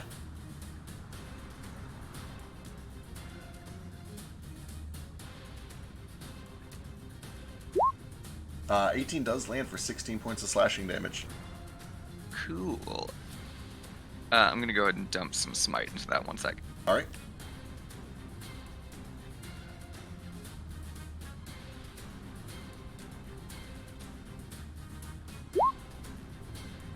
Holy fucking Christ. How much smite did you pump into that? It's max that I can do right now. But I don't think I'm gonna hit it again, so... So as this thing struggles to pull itself free and tries desperately to get back to safety, Moat is able to catch it right along the side of its main body. And as he does, his eyes begin to glow orange, and you see this massive fountain of lava falling behind him begin to form tendrils that kind of swirl around him, down the length of his sword and directly into this thing. And as it does, it hardens in place. You can all kind of see bubbles pouring out of all of its orifices as this thing cooks alive from the inside out and then begins to float up to the top. I'm so glad you described that exactly how I wanted it to happen. Wow, there's just objectively one more fiery boy in this party. It kind of looks delicious. Oh no! It is so obvious who the party member of this party is who's into fire. To be fair, he's specifically into fire and Vasu's into all 4 elements. Oh, thank God. Somebody else said it. I can't say shit. It's kind of obvious. Also, I'm gonna heal myself. Vasu's gonna turn us all into the locust when it's time. We can only hope. Hey, I'm gonna try and But heal who's water myself, in if that's here? okay. Sure. Elise is also It's clearly water. happy to help if you'd like. Like it's Sure. literally physical. She can go first because I'm gonna try and save my mod. Alright. Give me dire wounds, Yeah, my friend. she's a little more efficient, I think, maybe. I think. Well, if I'm unconscious, at least if you want to actually knock me out. She puts 9 points into you. Thank you. How's are you looking after that? This Was no- Are you still bloody? Yeah, you're still bloody. She'll do another one. Yay! There's another Oh, 11. thank you. I'm no longer bloody. I feel fine. Thanks, Elise. Alright, she makes the scuba sign for your welcome. And then hurries after the sub. I'll try and catch after the sub, which is not hard. Oh yeah, Can it's I slow as hell. carve off a few tentacles of this? Yeah, you can certainly try. I just need one big one, and I'm Yeah, gonna bring it for Nordo to cook. Yes, I think me, I mean, Vasu, it's and cooked. Nomad all had the same thought. Get some of this Yeah. for food later. Alright, yeah. With all three of you working together, there's not even a check involved. You guys are able to harvest probably 3 or 4 of these things before you start having trouble like carrying them. And yeah, you've got yourself 3 or 4 big, long vent lurker arms. You do have to leave a couple behind because they've been damaged by battle, and a couple more because they've turned into this just hardened stone, charred by the lava injected into it. But the other 3 are fresh, good to go. After a little time harvesting and then eventually catching up with the sub, after maybe another 10 minutes or so, 10 or 15 minutes, you spot an upward channel. You guide the sub up through it and away from all of these lava flows. And when you submerge, kind of pulling yourself out of this this hot water onto stone, you can see that there is more of this mist that is just filling the air, making it incredibly hard to see more than maybe 9 or 10 feet beyond yourself. But you can see that there is a stone passageway that goes up and around a bend, and eventually opens up into a very, very, very large cavern. It looks pretty well worn. You can see obvious tracks from carts, as well as footprints. And let me just pull you over to that.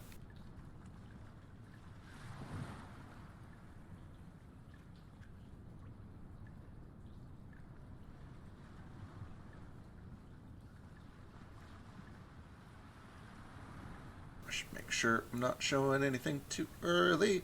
I think this is good. Yeah, we're good.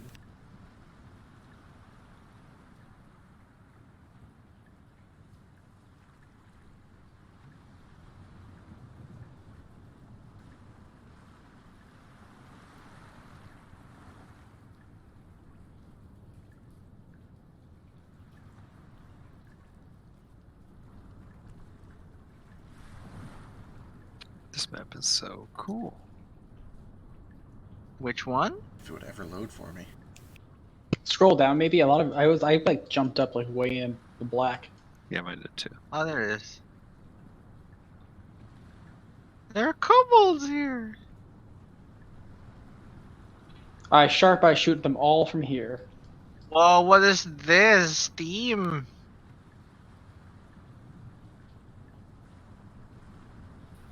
Okay, that's cool. So cool. As you kind of make your way up, you eventually get to a point where the steam is just lightly obscured instead of heavily obscured, and you can kind of see through it. There is a long stone bridge that goes over this kind of slowly churning river that is just illuminated from what appears to be a flow of magma below it.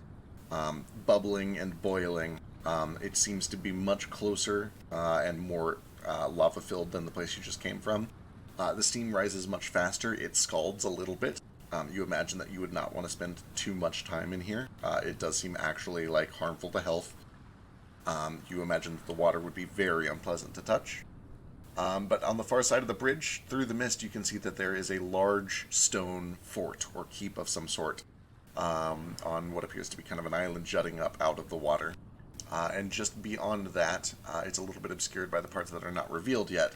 But the walls of the fort go all the way back into a cliff. The cavern is probably about 200 feet tall total, and the cliff runs up most of that length. And you can see that on the cliffside above this castle, maybe about 50 or 60 feet up, there is a little opening that is illuminated. Apart from that, you don't notice anything immediately about this cliff that is unusual. It just kind of looks like a fort built into the side of a cliff on an island across a bridge across from you guys. What's up, Ace? First off, what time of day is it? You guys have done enough traveling that you probably get the feeling it's probably around 3, 4-ish. Gotcha. That's all I really need to know for now. Cool. Flick. About how long has it been since we left over there? Only about 15 minutes or so. And you imagine it probably would have Okay. been even faster if you could have just swam it, but that submarine is really slow. Okay. I guess Flick is just dead now. You You guys, Well, at least see we got a to keep weird it. puddle following you. yeah, there's just this Whoa. snake of A water puddle. kind of coming up I do alongside my- you guys. I do my primeval awareness. Do I sense him? Oh boy. No, you sense. Let me get you a head count. Oh wow! Oh god, that's a big number. Exact numbers, please. Also, we're right next to a city within 1 mile of us. So exact numbers, please. Of course. Allow me to get you your exact numbers. This time.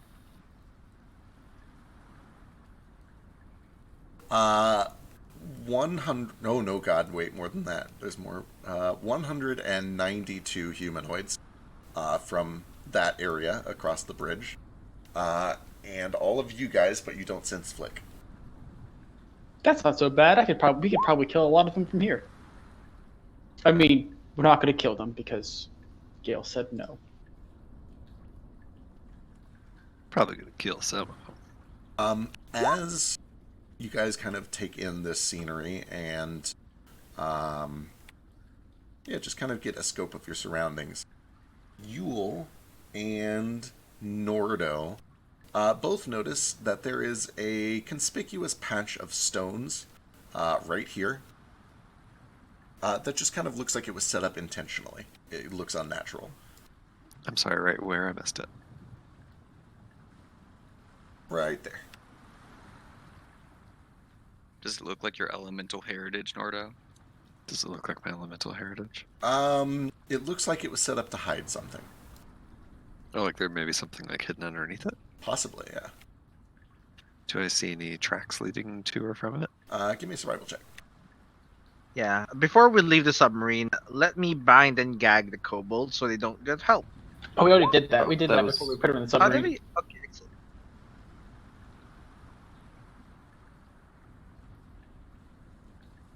With the 15, you notice that there is a lot of foot traffic, as well as some wagon trails. It seems to all kind of follow the edge of this cliff here. It seems to just walk along this edge until it gets to about here, and then you can't really see through the mist that far. Okay, but nothing like going specifically to that pile of stones? Nope, nothing going to that pile of stones. Can I So it looks investigate like there's traps? something that's hiding something. So I look at, probably Nomad and Ace and point it out to them and just say, like, you think maybe Shul uses that to watch on people coming this way? Perhaps. Possibly. Looks like it's hiding something. I'm going to check for traps around the area and around that object. Sure. Give me perception or I guess investigation, either one. As you kind of take a closer look, especially at the area that's been pointed out to you, you can see that under that pile of rocks, there are little bits of metal and wire that have been set up to be tripped on and presumably to trap something. And as you kind of cautiously look it over with a 22, you can see that there is a little container, a little glass jar, that is filled with these small white and yellow and pink crystal shards. That looks like it is set up to be launched into the air when the tripwire is tripped. There's a tripwire here. It's probably an alarm system that I'm assuming it shoots into the air and warns that people are coming. So we should probably follow these tracks and stay really close to the edge.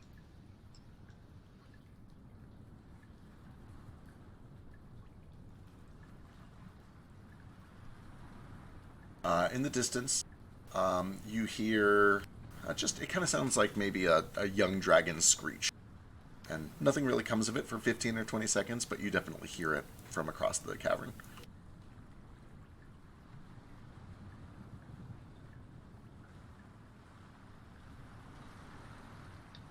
Is Leo with us or is he in the sub?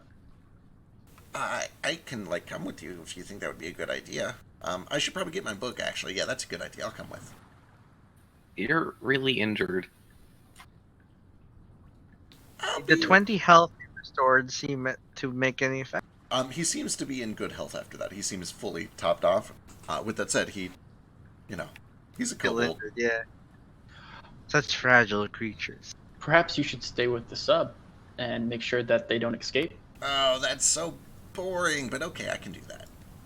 Yeah, we'll get your book for you. All right, little You black said it's under book. your pillow? Yeah, it's usually under my Where's pillow. your pillow at? It's down in the locker. Where's that? How will we know it's your room? Well, you won't. It's like all one big sleeping area where they dump all of us. But just ask Marvel which pillow's mine. He'll know. Alrighty. Why would Marvel know which pillow is yours? Well, it's my pillow. He'll know. Maybe. I don't know. Maybe he won't. Just look for a black book. How hard could it be? Does he spend much time in your bed? What? What are you insinuating? That you breed. No, that would be, like, biologically difficult. I cannot tell yet the gender of kobold. Well, right now I'm male. And so is Marvel. Right, it changes. Okay. Only in dire circumstances. Is this a dire circumstance? Probably.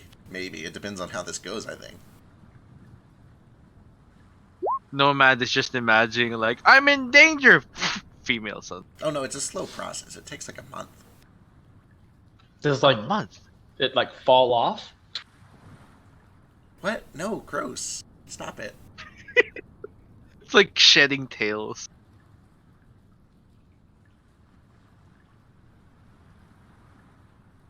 Have we? Okay. So we probably. Next time are we I will gonna... ask Gale. Should we start Next heading time into we the will city? definitely not ask Gale. Alright, I'll wait with the ship and make sure that the prisoners don't escape. Thank you. What is the plan? I'm also going to leave Fiero with Leo for all the good that's going to do. Alright. Fiero's also an octopus right now, so. Alright, noted.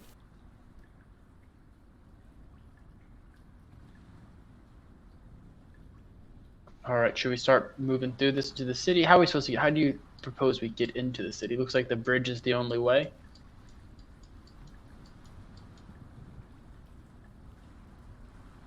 But I could shroud us a little bit. Shrouding would be good.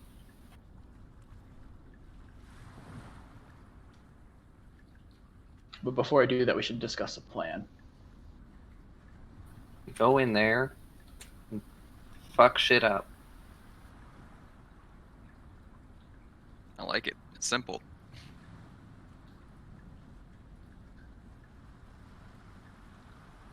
Alright. So what's... You guys just heading across the bridge? Is there anyone, like, guarding this fortress, like in a turret or something? Yeah, so from this distance, you can definitely tell that there are some tiny little shapes at the top of these turrets. They're very, very far away. You wouldn't be able to see them if the mist was going up all the way, but it seems that the mist blows in your direction. So once you kind of get to the other side of the bridge, it clears out. And you're able to make out just very small moving humanoid shapes at the top of those turrets. Hey, Leo, is there another way in other than through the front gate? I mean, you could go over the wall, maybe. If you could find that shortcut that they're setting up, you could come in through the back, through Arcturus, but I don't know if that's up and running yet.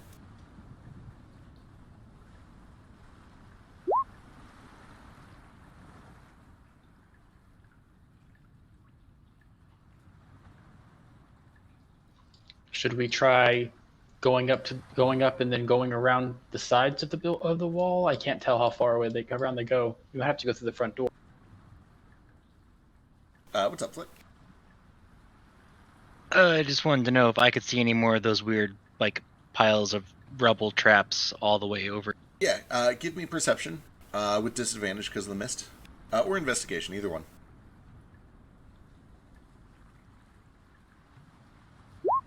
Okay, you start to kind of snake your way down, and from your low perspective, it's actually a little bit easier for you.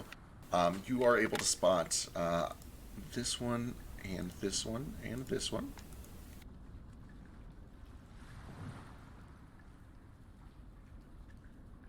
From here, and this one. As you kind of snake a little farther, you do spot one on the bridge here.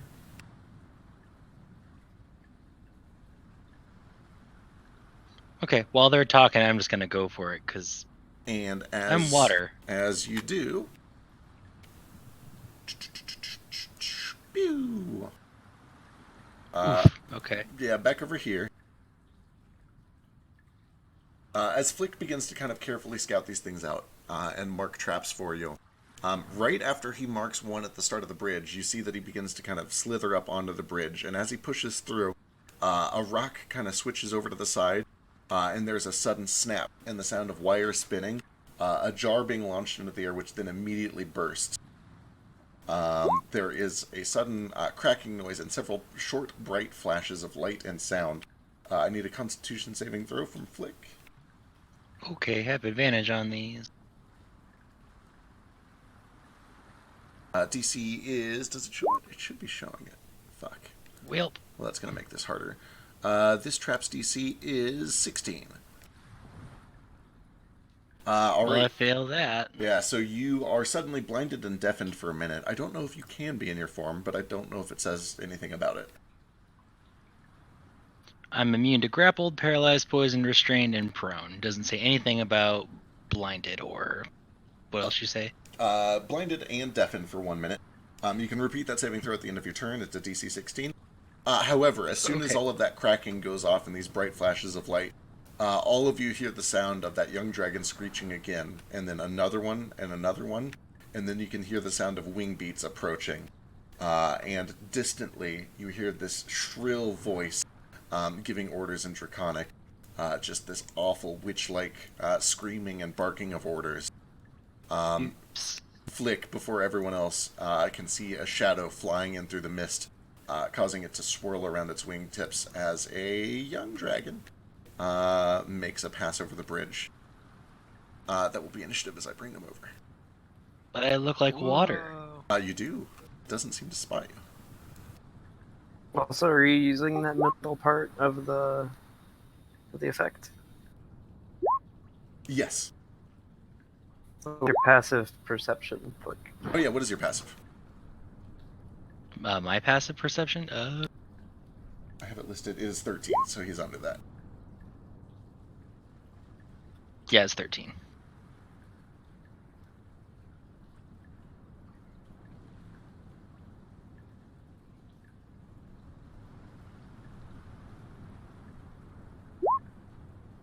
For a moment, I thought this green slime was Flick. It's like, oh, you got him a token. These are the cutest dragon sprites ever. Right? I love them.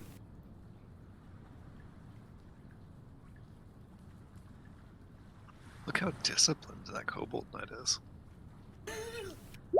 Especially given how fierce this dragon is. Takes a lot of discipline. Can you imagine if you and your dragon were known as sickly and vile? Maybe that's why it's sickly. Graceful and Lanky's pretty bad too.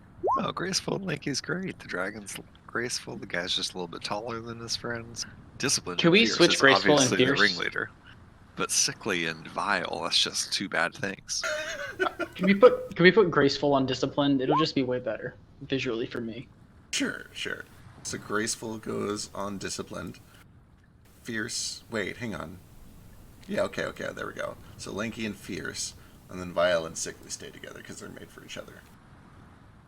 Oh, the kobold Yeah, okay, was I like lanky. I thought the dragon. It's fine. That works out. Alright, these things take their opening pass. They don't see Flick in his current form, or at least they don't think anything of it.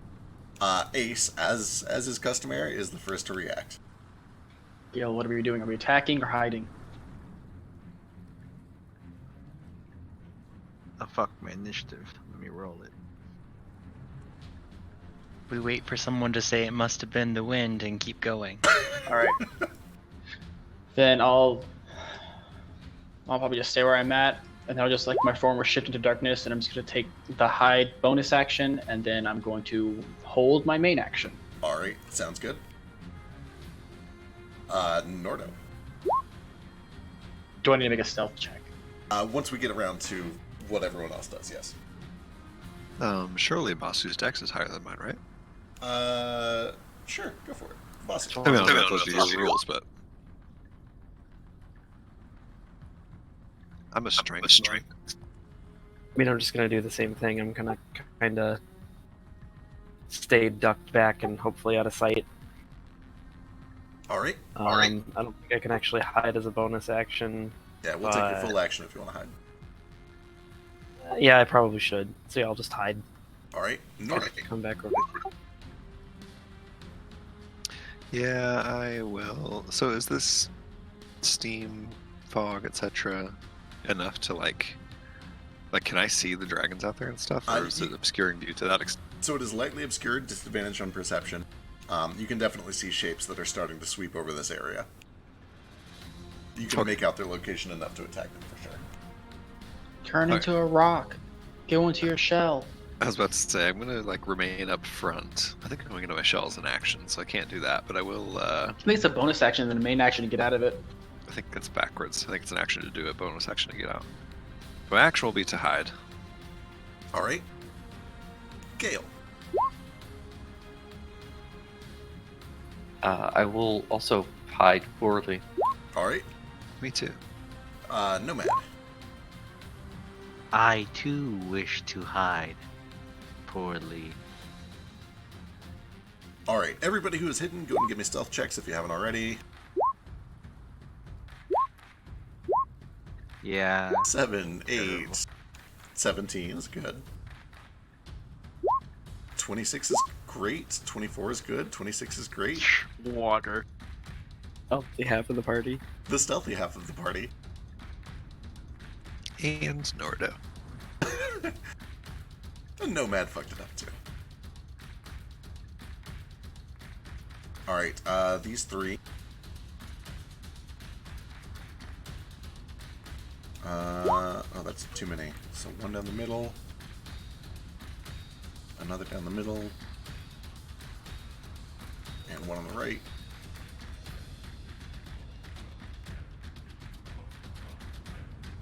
They're going to take search actions.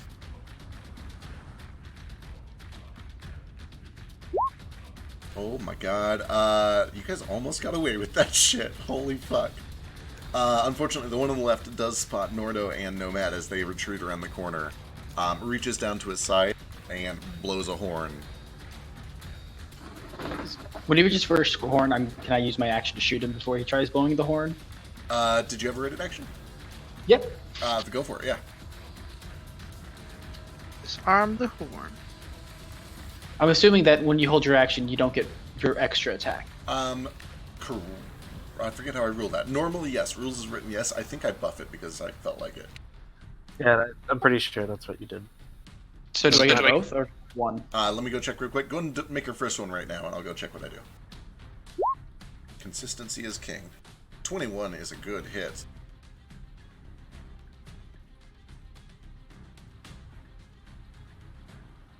Buff, extra attack on ready actions. If you have the extra attack class feature, you may use it on ready to attack actions even if it's not your turn. You still cannot use bonus actions that was normally done on your turn. Yeah, I think that's where I'd come up before, is with monk bonus action martial arts attacks. Yep, so I do allow that extra attack. So fire one away. more question then. This is the first round of combat, and I am a Gloomstalker ambusher. Do I also have my extra attack? Yes, but not on targets that have already acted. So you can do it on one of the dragons if you wanted to. Oh, I just don't get advantage on them. Oh, then yeah, go for it. The ambusher just means I get an extra attack on my first turn. Then yeah, sure, I'll allow it. That's fine. Holy shit, that first one sinks in for 26. An arrow rockets through and sinks into this guy as he's about to blow the horn. You follow up with another one for 18 more points of damage, and that guy falls to the ground. The trumpet clattering along with him. Give me a d6 for funsies. You want anything but a 2.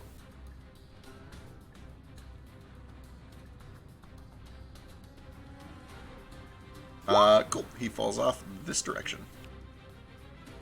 And splats on the ground. Okay, alright. I still have one more attack. Sure. It definitely seems that the other two have noticed that. and are kind of looking towards the entrance and see Nordo and Nomad standing there now. So I'm going to shoot the vile one. All right, fire away.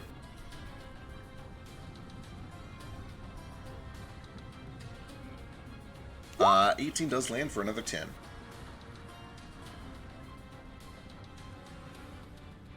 All right, that is all for their turns. It is now the dragon's turns.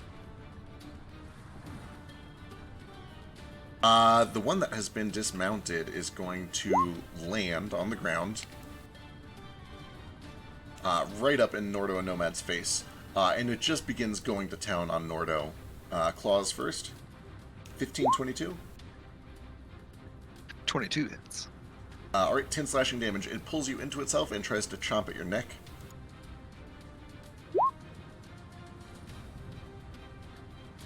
And you can feel this tightening of your muscles as the poison seeps in. The other two are more disciplined. This one is going to try to come over here and do a strafe. He comes in real close and rears his head back and begins to breathe a cone. This will hit Nomad, Vasu, Moat, Ace, and Gale. You're right, I think Discipline's actually tied. What is it that he's doing? This is a poison breath. Gas. But can his breath see me? It's the strangest thing. The breath does see you. So everybody who's in that cubbyhole past Nomad, including Nomad. I So need it's- Constitution saving So throw. it's a cone breath weapon, but it's not a dex save. Yeah, Can it be a dex save Dex. instead? I wish. In my dreams. Still get evasion to this? No, there's no evasion on it. Oh my god, everyone failed too. Except for Now I have Vasu. to save myself a bit. It's the first time I've taken damage in so long. Oh. Afraid of no poison unless you're gonna inject it straight into me, pal. He could probably make that happen. Nope. Don't say that. Just Alright. literally watched it happen. He is then going to use the rest of his movement to fly back and out of the way, triggering opportunity attacks from Nordo, Elise, and Nomad. I think. Do I get reach? Oh on yeah, that you've too? got reach, so yeah. Yeah. Also, half is 15 of 31, then, right? Yes. My reaction is to do this on Ace. Excellent. My So- reaction is to try to shove him off of his mount. I think I have a thing for this. Hang on. My reaction is to stab him, and then actually, if the dragon is moving, I'm getting the attack on the dragon. Then, right? You can choose to do the dragon or the rider when a mounted creature I'm gonna- triggers for him. I'm gonna hit the dragon, and I'm gonna use Sentinel. I decided on that, but I haven't really used it yet. Nice. Okay. Upside. Well, I shit. love Sentinel. He doesn't go anywhere. Oh no, I'm sizing things. Don't do it. There we Stop go. where you are. So as this thing turns around to leave, Vasu grabs the spear, pins him through the foot, and just shoves it down to the ground. This thing lets out a horrible screech and is pinned in place right where he wants to go. After taking 13 health. That means that this guy can't do another breath, which is very disappointing.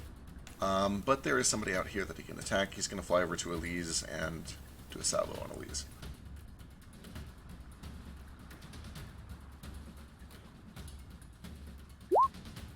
Hitting once for 11.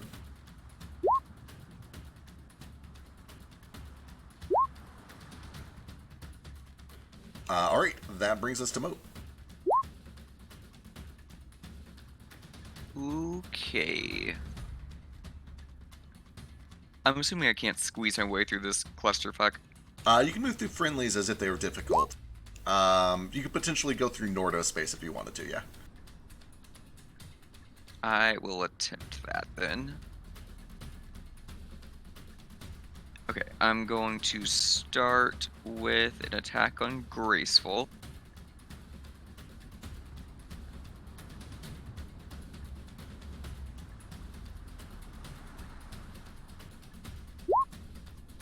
Uh, 19 lands for 17 fire.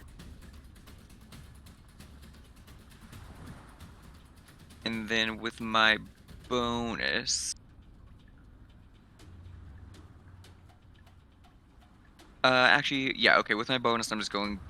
I lied. Sorry, ignore all that. That's the end of my turn. Alright, brings us to Flick.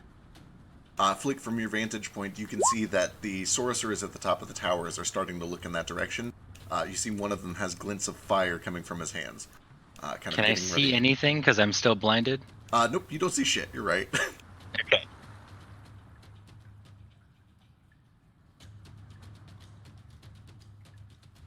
But it is your Dear turn. calm kobold sorcerer, please hit me once so I can go unconscious for at least.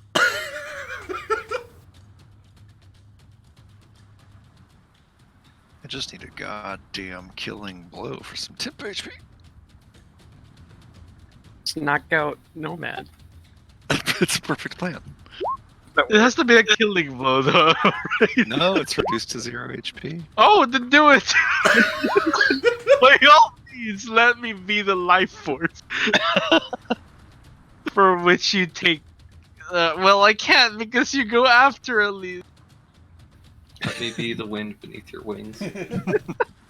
Well, I would try moving, but moving blindly seems like a bad idea when I'm next to a cliff. And turning back into normal when I could get shot at seems like a bad idea, so I guess I'm just gonna wait and hope I'm not blinded and dead. Alright, give me a Constitution saving throw.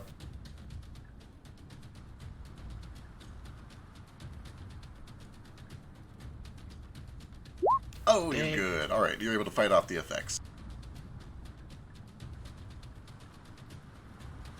And that's the end of my turn, right? Yep. Okay. Alright. For the record, I also don't think that it's like metagaming or cheap to say I ready an action to move once I can see again. Just, you know. For Okay, future. yeah, I'm gonna ready an action to move and not be water once I can see. Alright, so as soon as you get your vision back, you're able to move and change back if you want.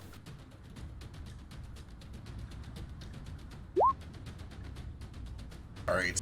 As Flick returns to his form, I think without any of his equipment. Yep, I'm naked besides a spellcasting focus. Perfect, excellent. Then that should make some of these a little bit easier to hit. There are suddenly several streaks of fire coming from the turrets. I believe Excellent. you're the closest thing. These are all in range, I think. Let me double check.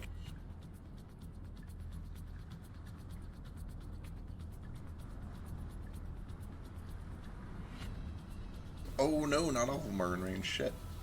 In fact, I think only a couple of them are. Yeah, so only 2 of these are in range, but these 2 are on Flick.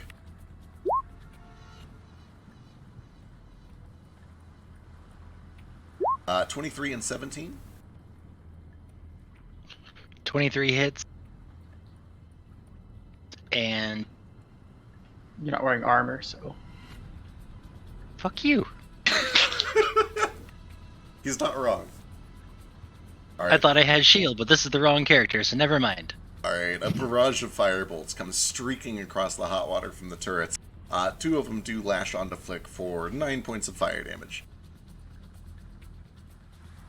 And that brings us to Elise, who's going to get the party started again.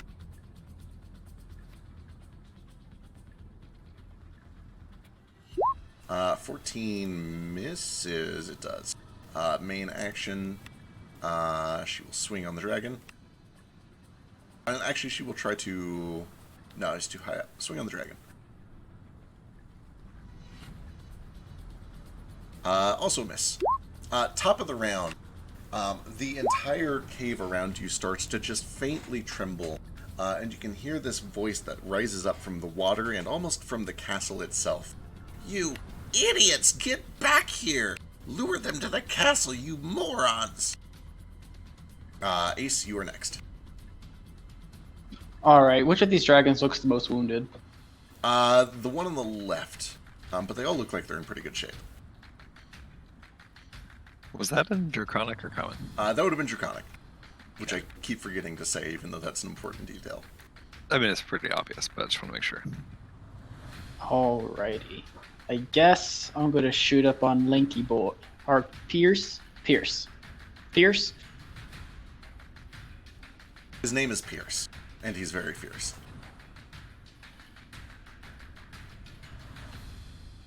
think of another word that rhymes with either of those, and I just blanked entirely. Oh, well, he was. Well, no, he's still up. That is 32 points of damage. All right, and then wait. Wait, does he look really bad? Is this dragon looking fine? No, that was on Lanky. Oh, right, that was the dragon. Just kidding. Sorry, I put that on the wrong person. I don't Fierce mind the Linky's right dragon. there. Okay, there we go. Okay, then second attack.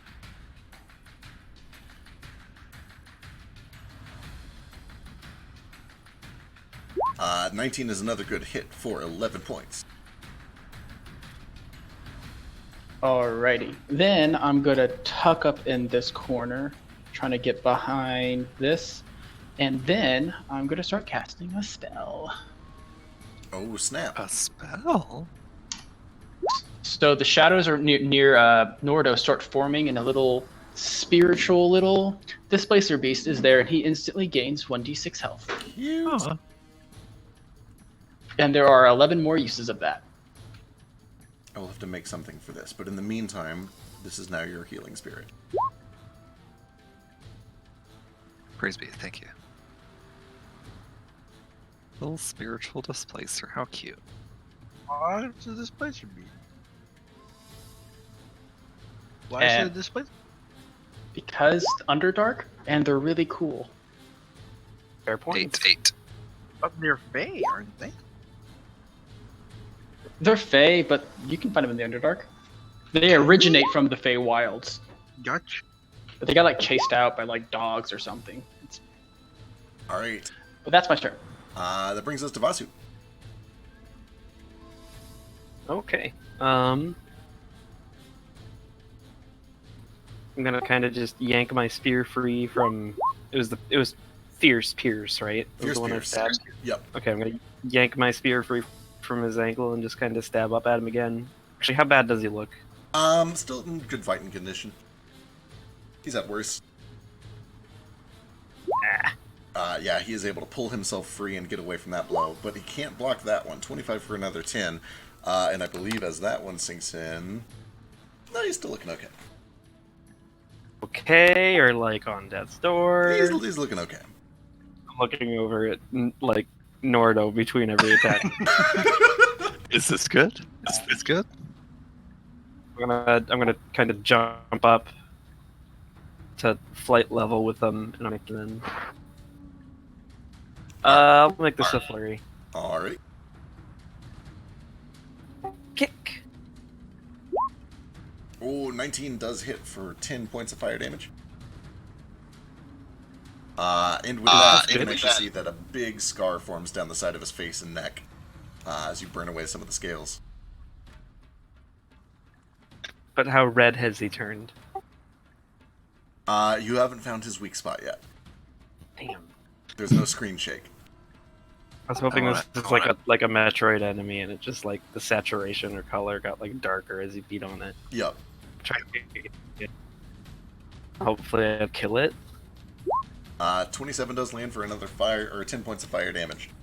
It's still going, but you can see that one of its eyes is starting to kind of like close shut to, keep itself from getting blinded from the fire. I wish I could kick more fire at it, but I can't. Alright, brings us to Nordo. I'm kind of fly it in here, like between Nomad and other flying enemies. I would like to first touch that healing spirit. It touched you on my turn. I don't know if you took the healing. It gave you 4 healing. I did already. I didn't do it again on my turn, right? Can I touch Oh yeah, that? it's per turn. Yeah, it's only 11 more after the first one, so Yeah, what is your max charges on it? 12, and it's now at 10 It's if you now touch at, it again. Yep, okay. And if Vasu touched it, then it's going to be at 9. Yep, if you I'll touch it. hold off. Okay. We'll check that with the green bar. It's a 10. Yeah. I'm sitting pretty well. There are definitely people that need healing more than I do at the moment. Okay. And then I'll look at this nearly dead kobold and look at Vasu. Say, very nicely done, Vasudeva. I roughed him up for you. And I'll Did spin my axe. I do good, boss? You did just fine. I'll spin my axe around in my hand and then just try to decapitate this motherfucker. All right. I think I was beating up the dragon, not the kobold. Yeah, he was beating up the dragon. Oh, it was the dragon? Yep. Even better. Yeah, the dragon's name is Fierce Pierce. Fierce Pierce. 21 does land for 9 points of slashing damage. A couple of its front claws are lopped off, but it's still going. 17, unfortunately, does not land. No. It does take a wound. I will do a Forget Blows.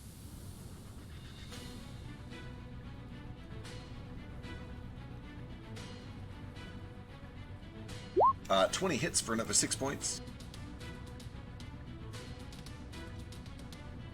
Oh. Also, sorry to interrupt, but just Yeah. a quick reminder because I was just reading it through it in my own notes. Right. Yule isn't here, but Flick and I both still have a free cast of Entangle before the next long rest. Excellent. Oh yeah. Good reminder. Not too helpful on a bunch of flying enemies, but you know. Soon. Yule, I believe, will probably be back next week, but he had some urgent family stuff come up. So he'll be out for the day. Oh no. The crit does land for another 7 points. Unfortunately, he is still flapping and trying to get away. Motherfucker. That's the end of my turn? Alright, brings us to Gale. Alright, so important question. Did I ever have a dragon growing up? Oh my god, did you ever have a dragon growing up? That's a reasonable question. Oh boy. I feel like you'd hate them less. It's unlikely, but not impossible. Give me a luck check.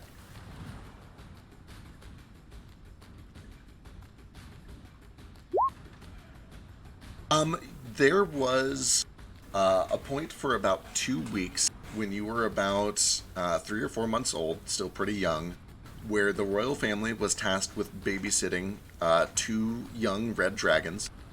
They were probably like 15 or 20 years old at the time, which is pretty young for a dragon, about the size of like a horse or so.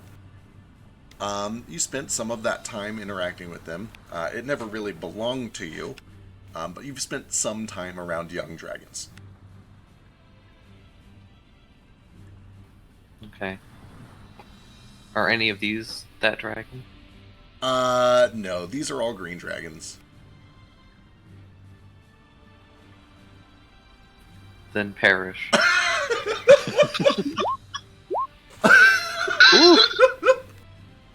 The 17 goes wide as you're reminiscing about those 2 red dragons, but the follow-up crit for 21 points of damage does land. Square in the snout, you hear bone cracking. Blood begins to pour from its remaining nostril, and it begins barking and yelping and trying to get away as fast as it can. I'll try and be non-lethal. Okay, noted. It is not down yet. It's injured and frightened and clearly wants to get away, but it is still up. Alright, how do Nordo and Nomad, like of the 2, who seems to be the most targetable at the moment? Oh I just god. attacked recklessly, so probably me. Yeah, Norda looks real exposed. Good to know. I'm At gonna 12 use my HP. bonus action and cast a little sanctuary on Nordo. Excellent. Praise be. Alrighty. That brings us over to Nomad.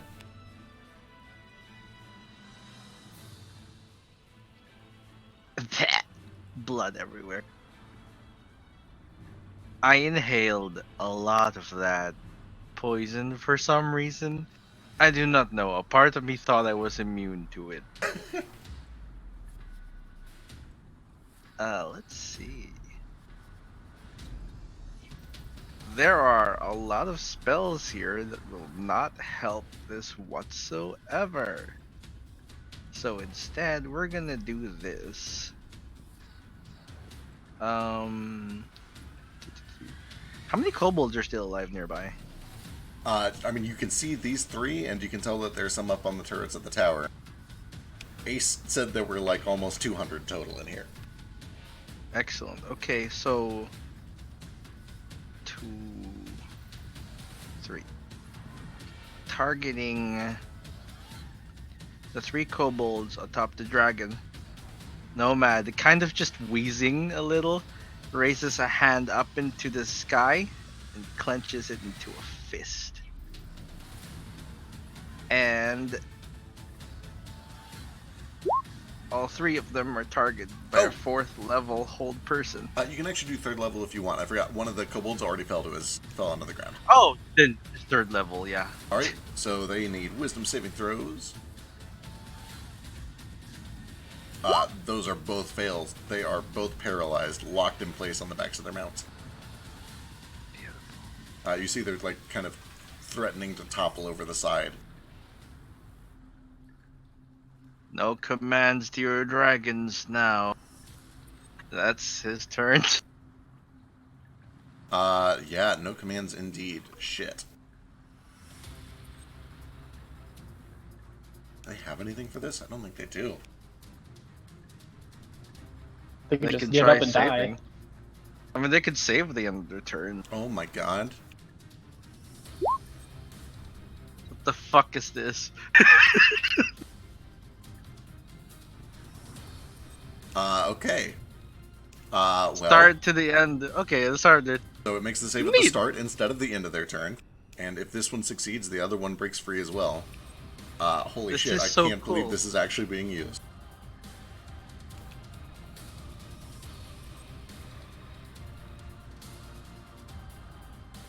Oh wait, it's wisdom, What do isn't it? you? Wisdom, Yeah, it's yeah. wisdom. What's the difference there? So, ooh, gross. It's 3 lower than that. So, 17? It rolled 18 though, right? Yeah, it rolled 18 and it's got a Looks minus like- 1. Yeah. So, Okay, 17. my DC is 16, so it succeeds. Alright, it succeeds. So, as you sink in and these things lock up, you can see that this just faint green gas kind of glows out from each of their eyes. You swear you hear a dragon's roar from behind you, deep, deep in the dark. And before you can turn around, both of them are free and upon you. Well, that's 5 mana I just wasted. Proceed. If I didn't have that card already there, I would call bullshit on myself. But there it is, and Yeah. they have advantage on their attacks, which they will gladly do. Even better. It is only on their next attack roll. So, Lanky is going to try to punish you for casting magic on it. Dragon shields are great. They are real good. R. Even with advantage, a 6 is a big fucking miss, but the second attack, does 20 hit Nomad? I'm gonna shield that. if it Alright. doesn't. This one is going to come over. It's already next to Elise. It's engaged, so advantage on Elise. It doesn't really need to go before this guy, but I am going to use my reaction to attack the one that just attacked Nomad. Oh, excellent. Go for it. That is a crit on Elise.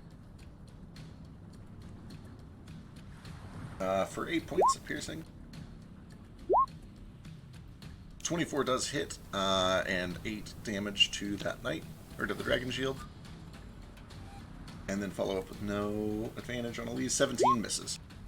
Alright, that is all for the knights. Brings us to the dragons. Fierce is going to disengage because he is very hurt. Farewell, and Fierce. flies away. How far do they go? Doesn't Sentinel let you attack even if they disengage? Sure Just does. use my reaction though. Oh, okay. Oh. Yeah. So flies off into the mist about 80 feet. This one has its breath and sees a bunch of clustered targets. It's also just been given orders.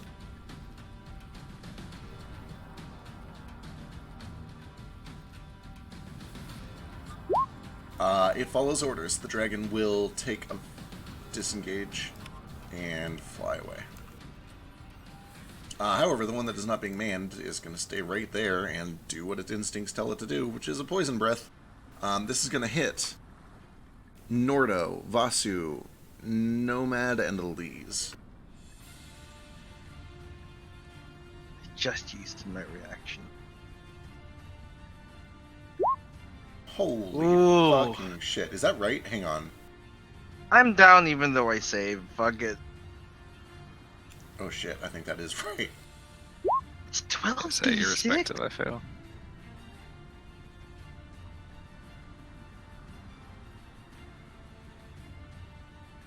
Let me make sure that I've got that right.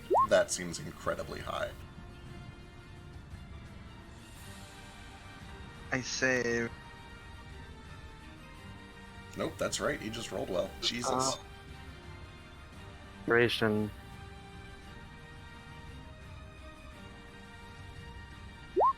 Hey, I'm not downed. Nice. I'm still down. So I don't have a reaction. Elise makes it, thankfully. And remains up with 1 health. That is all it can do in its turn, though, and that brings us over to Moat. All right. Well, shit the bed. 24 sinks in for 19 fire damage. This thing lets out a howl. And then I'm gonna spend some sorcery points, and as a bonus action, cast Cure Wounds on Nordo. Nordo's back up with 22. Praise be. And then for my movement, I guess we'll just wheel to this side of it. Alright. You definitely seem to have kind of caught its attention as it thinks that everybody over on this side is taken care of for now. Brings us to Flick.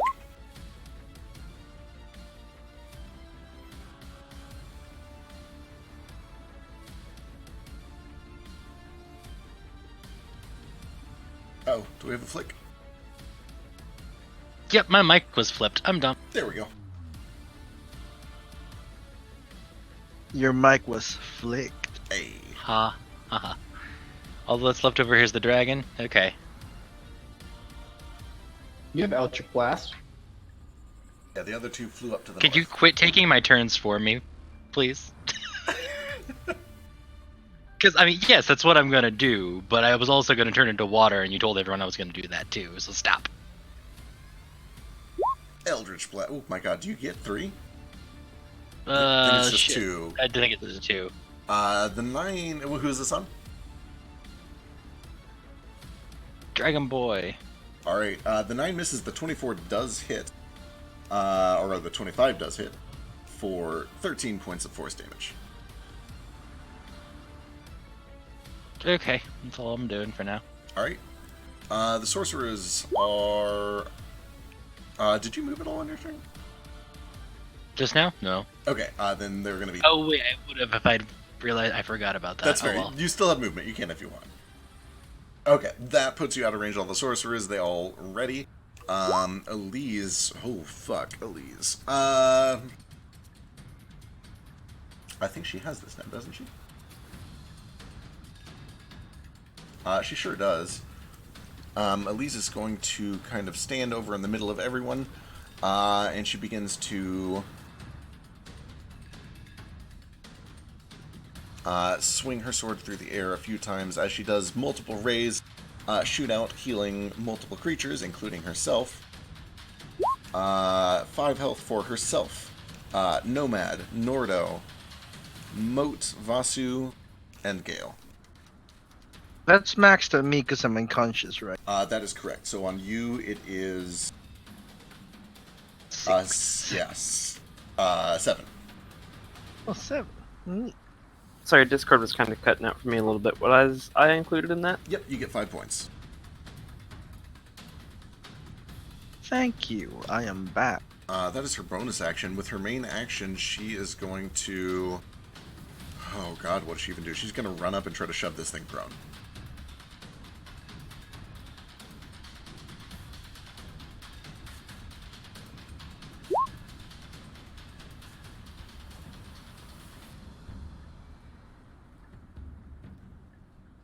What the fuck, Elise? Ooh. Alright, Elise, not really having any better ideas, just takes a diving leap at this thing, throws her body around its neck and jaw, and, like, wrestles it into a weird prone spot. Kind of its belly exposed towards the water. And that brings us to Ace. So I guess I don't really know how Healing Spirit works. I can move it, if I move it into people's spaces, do they heal that turn? How does that work? Yeah, so As a bonus action, yeah, you can move it up to 30 feet to any place you can see. Whenever you or a creature you can see moves into the spirit space for the first time on a turn or starts its turn there, you can cause it to heal them.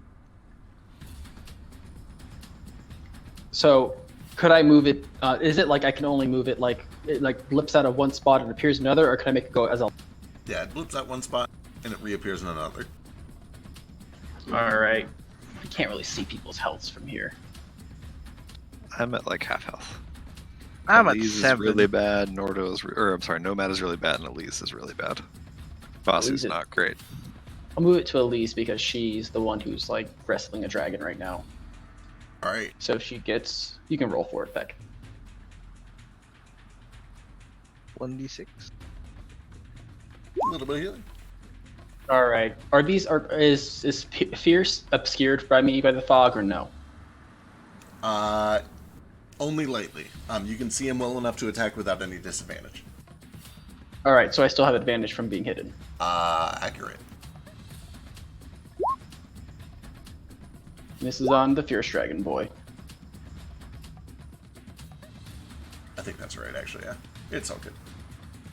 Yeah. 27. An arrow flies out from this cavern, sinks into Fierce Pierce, right in the back of the skull, and he drops with Lanky on his back, down into the scalding water. All right. And then I'm going to shoot the vile green dragon as well.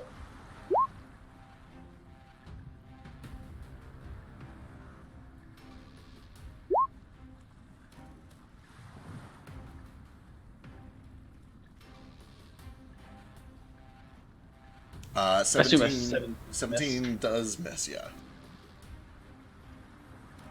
All right. That's my turn. That brings us to Vasu.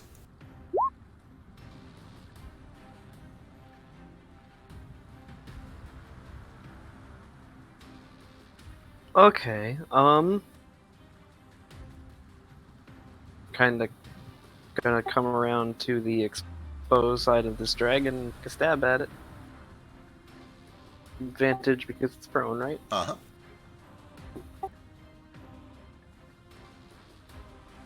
Oh, that's a crit! Thank you, Elise. So, as you bring the spear down, some of this hot steam coalesces around the weapon, and there is a burst like popping a hot balloon as you pierce through the skin for 16 points of damage. I'm gonna yank it free, twirl the spear around to splash some of the blood off, and stab it through again. Jesus, another 12 points? I wanted another crit. Right.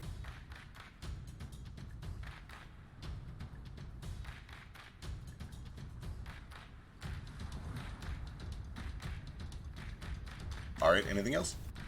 Then I'm gonna kind of just like prop the spear into the ground and I'm just gonna heal drop it. Another solid hit for 11. This thing is starting to look real beat up. You can hear a bone crack somewhere in its jaw. It looks like its instinct is to start running. Brings it to Norda. I am going to step over quickly and touch the healing spirit again. Like 8 charges. Yeah, I'm actually gonna do that too at the end of the game. Sure, 7 charges. Where is it? Somewhere over there. I think it got deleted. It's still there. It's on top of Elise right now. Oh, gotcha. Oh, yeah, you're right. And oh boy, I'm just gonna wail on it recklessly. It is already prone. Oh good, not recklessly.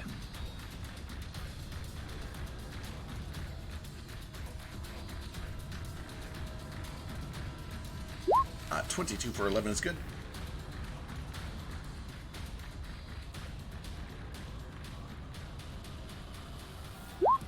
And 26 for another 7. 2 wounds.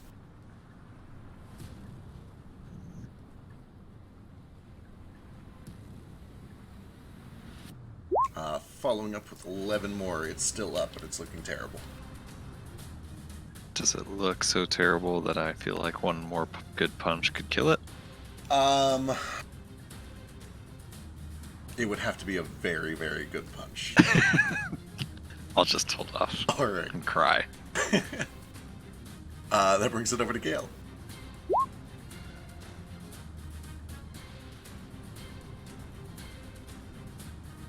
Well,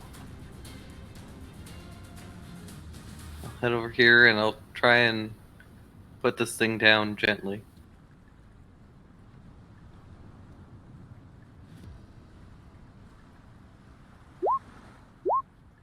The 19 lands for 16. It's still up.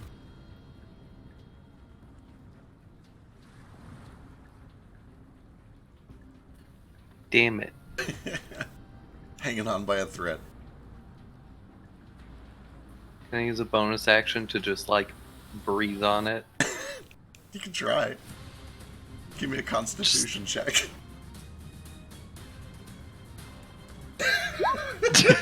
You summon this idea and you take a deep, sharp inhale and realize that your lungs are burning from this steam and just kind of cough a little bit.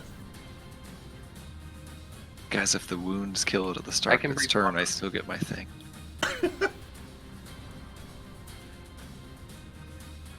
I think. Alright, I think that makes it Nomad's turn. Let You it think? bleed to death. We'll see. Yeah, I'm 'cause going to it'll take- prepare an action to cast a spell on it if it's still alive after the wound. Sure, that's fine. Alright, let's see. The knights are... fuck. That one will do that. That one will take damage. And perish.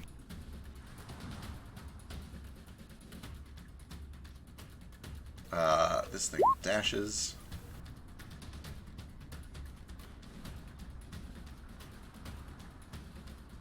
And he takes 2 points of bleeding, which leaves him at 1 point of health. I'm so sorry. It's 2d4 points of bleeding. Oh shit! yo. Then he dies. Yeah, he bleeds out. Oh, And it's up to you. Does that count as me reducing a creature to 0 hit Yeah, points? absolutely. Thank fuck. Then as he does, I just bend down, and as he bleeds out of those wounds that I left in him, I just grab a little bit of the blood and kind of rub it on my shoulders like war paint, and it soaks in with touch of death, it's like lotion. like lotion. Yeah. Alright, excellent. Are there any targets nearby for my reaction? Yeah, so at this point, everybody has, the last dragon has retreated to the castle. Everybody seems to be kind of ready over there. It's up to you if we want to stay in initiative or if you guys have some weird plan. I need to heal. I need to fucking heal. I We mean, have a spirit thing there, and I can just snipe all of those sorcerers out of the way. We also heard her yell loud through the whole cavern, lure them to the castle, right? Maybe So we just go, right? Just leave. Yeah. Can we get healing from the healing spirit first, I guess? Okay, yeah, so, Until it's got so you guys can kind of be at a standoff for a second. Presumably, Ace starts firing at the towers. Go ahead and give me a round of shots. And anybody else who has a super long range attack can do one too. How far are they? It's about 150 feet. Okay. I can try getting I start throwing rocks at the castle. 150 It's just feet. within my range. Is it? Nice. Woo! Yeah, if you've got a range of like 150 feet-ish, then fire away. Mine's 120. Okay, so 27 lands for 11. And then 16 and 11, the 16 hits. So actually, Ace and Gale are able to shoot down one of these sorcerers. The body kind of like falls forward off the turret, and the rest, realizing that they're outranged, retreat down into the walls and out of sight. Actually, get that firebolt off, knowing that a sling probably doesn't have the range. A firebolt is 120 feet. How far away are they? 150. Unless you fly out into the open, in which case they will Probably gladly should. fire Probably it back at you. It's fine. It's fine. I'm gonna look up the range of a sling, though. Alright. With them temporarily retreated, you can hear the sound of horns blowing. You can hear her barking out more orders. Specifically, she says, "You take this! You take this! Keep them separate! Don't open the door until they're all dead! I'm summoning reinforcements!" How many of them did you say there are, Little Oak? Well, now there's probably about 187, 188. Unless we're planning on fighting 187 kobolds, I think we need a new plan.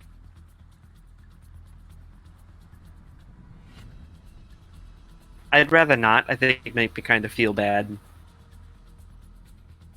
I think it We'd kinda also makes me probably kinda die. mad.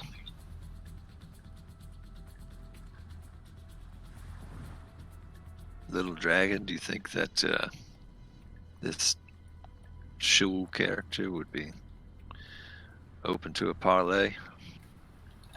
Highly doubtful. But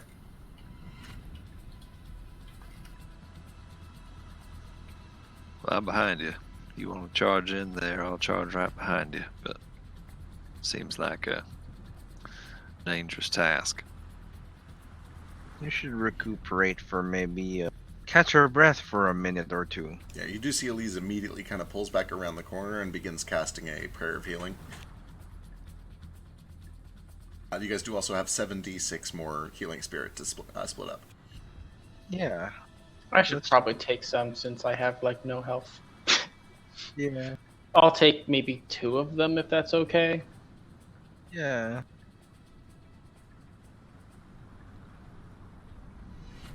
Oh, good. That's Good.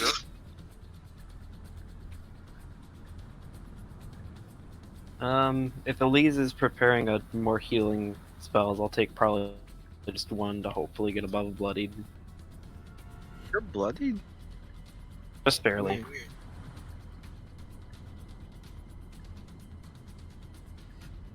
Nomad clearly needs help. Yeah, this is my fault that we did this, so, Nomad, hold still. I'm holding.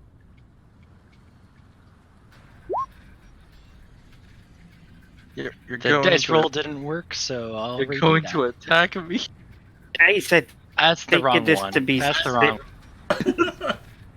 God. The I moment meant finally comes. this It's like one. murder's Nomad. Blake betrays us all. Oh! Ooh! So you take Jesus. So, 12 heal damage. 24 there. Excellent. But you've just injured yourself. Stop trying to die. It was my fault, and I'm still alright, so. Oh, that feels Oh, hey, much put better. some back on too, please. Oh yeah, I probably should do that. Who has those? Can I Yeah, have those do you back, have like a please? thing with just getting naked, Flick? You're just always getting naked. Elise will touch it thrice. Touch what thrice? Flick naked? At least make sure to touch me while I'm naked still. Yep, there is one more. If nobody else will take it, she will, but it's up to you guys. I still need healing. I'll take that one, but let me heal myself Alright. with one. Several Cure minutes wounds. pass. Nobody comes over here to harass you, but you can hear that there are preparations going on in the distance. And those of you kind of standing guard can see that there are several green spires of light that begin to burst out from the windows of this castle, twisting and spiraling upwards. The obvious signs of some sort of a magical summoning that is beginning to happen. Don't like that. Good. The first prayer of healing goes off. 6 people get 8 health. We'll do Elise, and then you guys can distribute the other 5 amongst yourselves.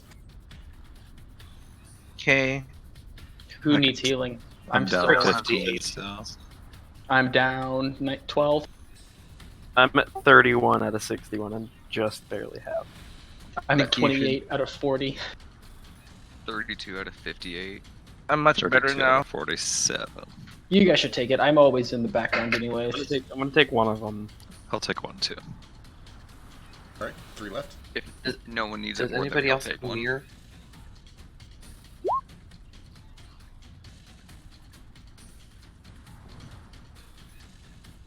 Who else needs it? I'm at 54. Out of I'm good now. I think Flick 68. took it. That's right. So 1, 2, 3, 4, 5. Yeah. Oh no, that was me rolling for health. Yeah, there's still Oh. there's still I mean, 3 I'll- left. I mean, I'll take one. Yeah, go What for is it? A D6? No, just at 8 flat. Okay. I'll take one. No one else is taking. That's 9 for you, Basu. Thank you.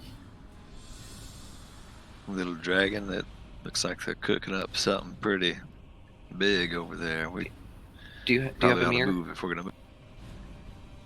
I don't think I do. Somebody surely does. What? A mirror. I do. I pull out one from my thieves kit. Elise can take that 12. Thank you. All right, I want Is to. there one more from her healing thing left too? Yes. Sorry to interrupt. Yeah, go for it. Can I take both? Can more? Can you No. take more than one of those? No, it's limited to Okay. 1 each. Gotcha. Does anybody have shape water or gust of air or something? I have. Oh, you want somebody to like bend some elements for you? Yeah. I'm your guy. You can do all of those things at an 8th level.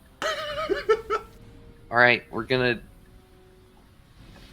conjure up our own little thing. So I want to use my bullseye lantern and some of these mirrors to try and like fashion some kind of like a fake projector to project an image into the steam. Okay. And then I need somebody with thaumaturgy or some similar effect to make scary monster noises. I can do Got that. And then we're just gonna send Nordo forward, and I'm I gonna can enlarge do him. that as a crazy bird Ooh, thing. I love it. Yeah. Excellent. Okay. Okay, alright. Other quick question. Sure. Not to be like racist and mean or anything, but like kobolds are generally like they're kind of like afraid of the sun, right? I'm not afraid of the sun. It just hurts our eyes. Like I said, I'm not trying to be insensitive. I'm uncultured. Carry on. This seems like a fantastic plan. Alright, so, yeah. This is plan time. Let's do a skill challenge real quick. I guess Gale, go ahead and give me Tinker's tools to orchestrate this light show. Or something else if you can sell me on it. Alright, excellent. Whoever is doing some of the spellcasting, give me a spellcasting check. To like move. That's just int, right? Yeah, it's whatever you normally use. For you, it'd be int. Some wisdom. from Could I Basu. help him with noises to Yeah. give him like advantage? Yeah. Sure. Anyone who's like got a way to produce noises can participate. If it's magic, give me a spellcasting check. If it's not magic, give me a performance check. Could I just give him advantage? Yeah, that works. Okay. Bless. This is an advantage. Can I use a little bit of my like speak with animals magic to just make the sounds of large scary animals? You absolutely can. And also, as you're doing it, Elisa's going to come up and say, whatever you say, they'll understand you. And she casts a spell on you. Oh, I like that. I can make like thunder noises like this. Yeah. Fuck yes. Can you So- press to make weird, ominous demon music? Sure. I can make demonic sounds with my voice. Yeah. So anyone who is using, magic to produce some sort of scary sound, give me either a spellcasting check or a performance check. Nordo, you can give me an intimidation check. 21. Excellent, excellent. I would also like to provide Nordo with some kind of a speech that is like some demonic I've got one in entity's mind, name don't worry. has finally come for Shul. Bring us Shul, and the rest will be spared, kind of a thing. Ooh, Ooh, excellent. I like it. Can I badly play my violin to sound like, I don't know, discordant? Sure. 17 on your performance check. Absolutely. And Nordo, you are enlarged and given tongues. I'd say that qualifies for advantage on intimidation, but 16's already pretty good. Excellent. Go and give me another roll. 16's pretty good. Stick with 16. So I'll bend down to Gale and grab his little speech and quickly commit it to memory, like I did with all my little, like, learning how to speak common things at the monastery. And I'll just say, little dragon, we're probably all about to die, but at least we'll all die bravely. Alright, so let's see. What is our combined? Not if I can help it. Yes, veto death. I'll be proud to die for a king. No one's dying. We're fine. We're probably all gonna die. Oh, I can't die here. I told my mom I'd be home by next Sunday. And she would be so pissed.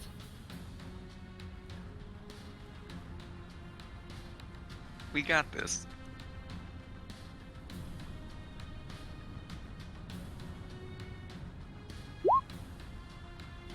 Alright. As you guys begin to orchestrate this light show, the cave trembles, the water boils. Nordo, enlarged and speaking in tongues, just begins to rattle off this terrifying speech. Give it just a second, be right back. Also, I'm going to be making crybabies wailing noises to help with the ambiance. Excellent. That's pretty cool. Terrifying. I hate it.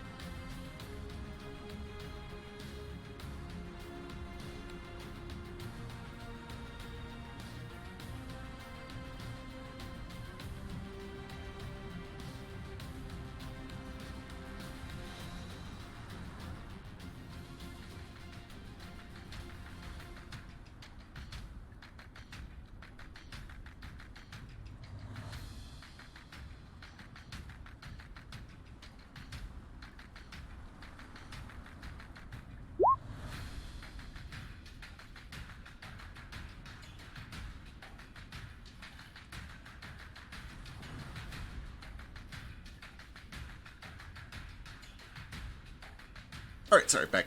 Nordo comes stomping across. Show of lights, the cave trembles, the water steams and boils over.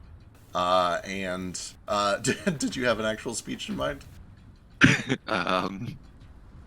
So it's Gale's speech, really, but Nordo steps forward and says, "The hour of reckoning is upon y'all.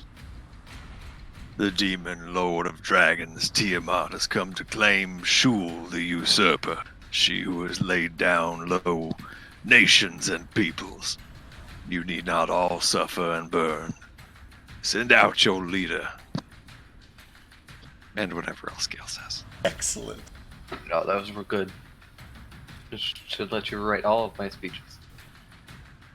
As you do see that gleaming and glowing in this soft green light, rising out from the gate towards you, floating through the air, levitating, are two shapes. And they cackle and laugh. "Oh, we are plenty proud to put down this nuisance. Come here, champion. Let's see what you're made of." And that is probably where we'll pick up next week, so that we don't jump into a new combat. It's only 11:30, Thack. I know. Let's just play forever. I would like to. I wish. Idea. Everyone comes visit, and we'll just do D&D cabin for like 3 days straight. God, can you imagine?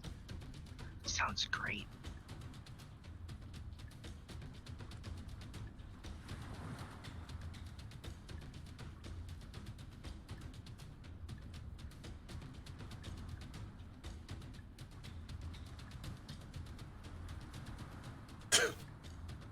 Oh no, Lance. You stop that right now.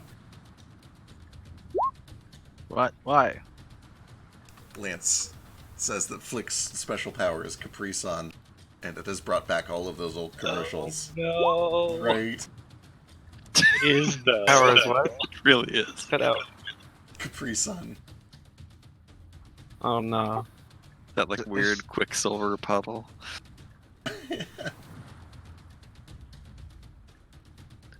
Wow, what a Kinda session. odd. We did a lot. You got to murder some things. I got to murder some things. I'm really happy about it.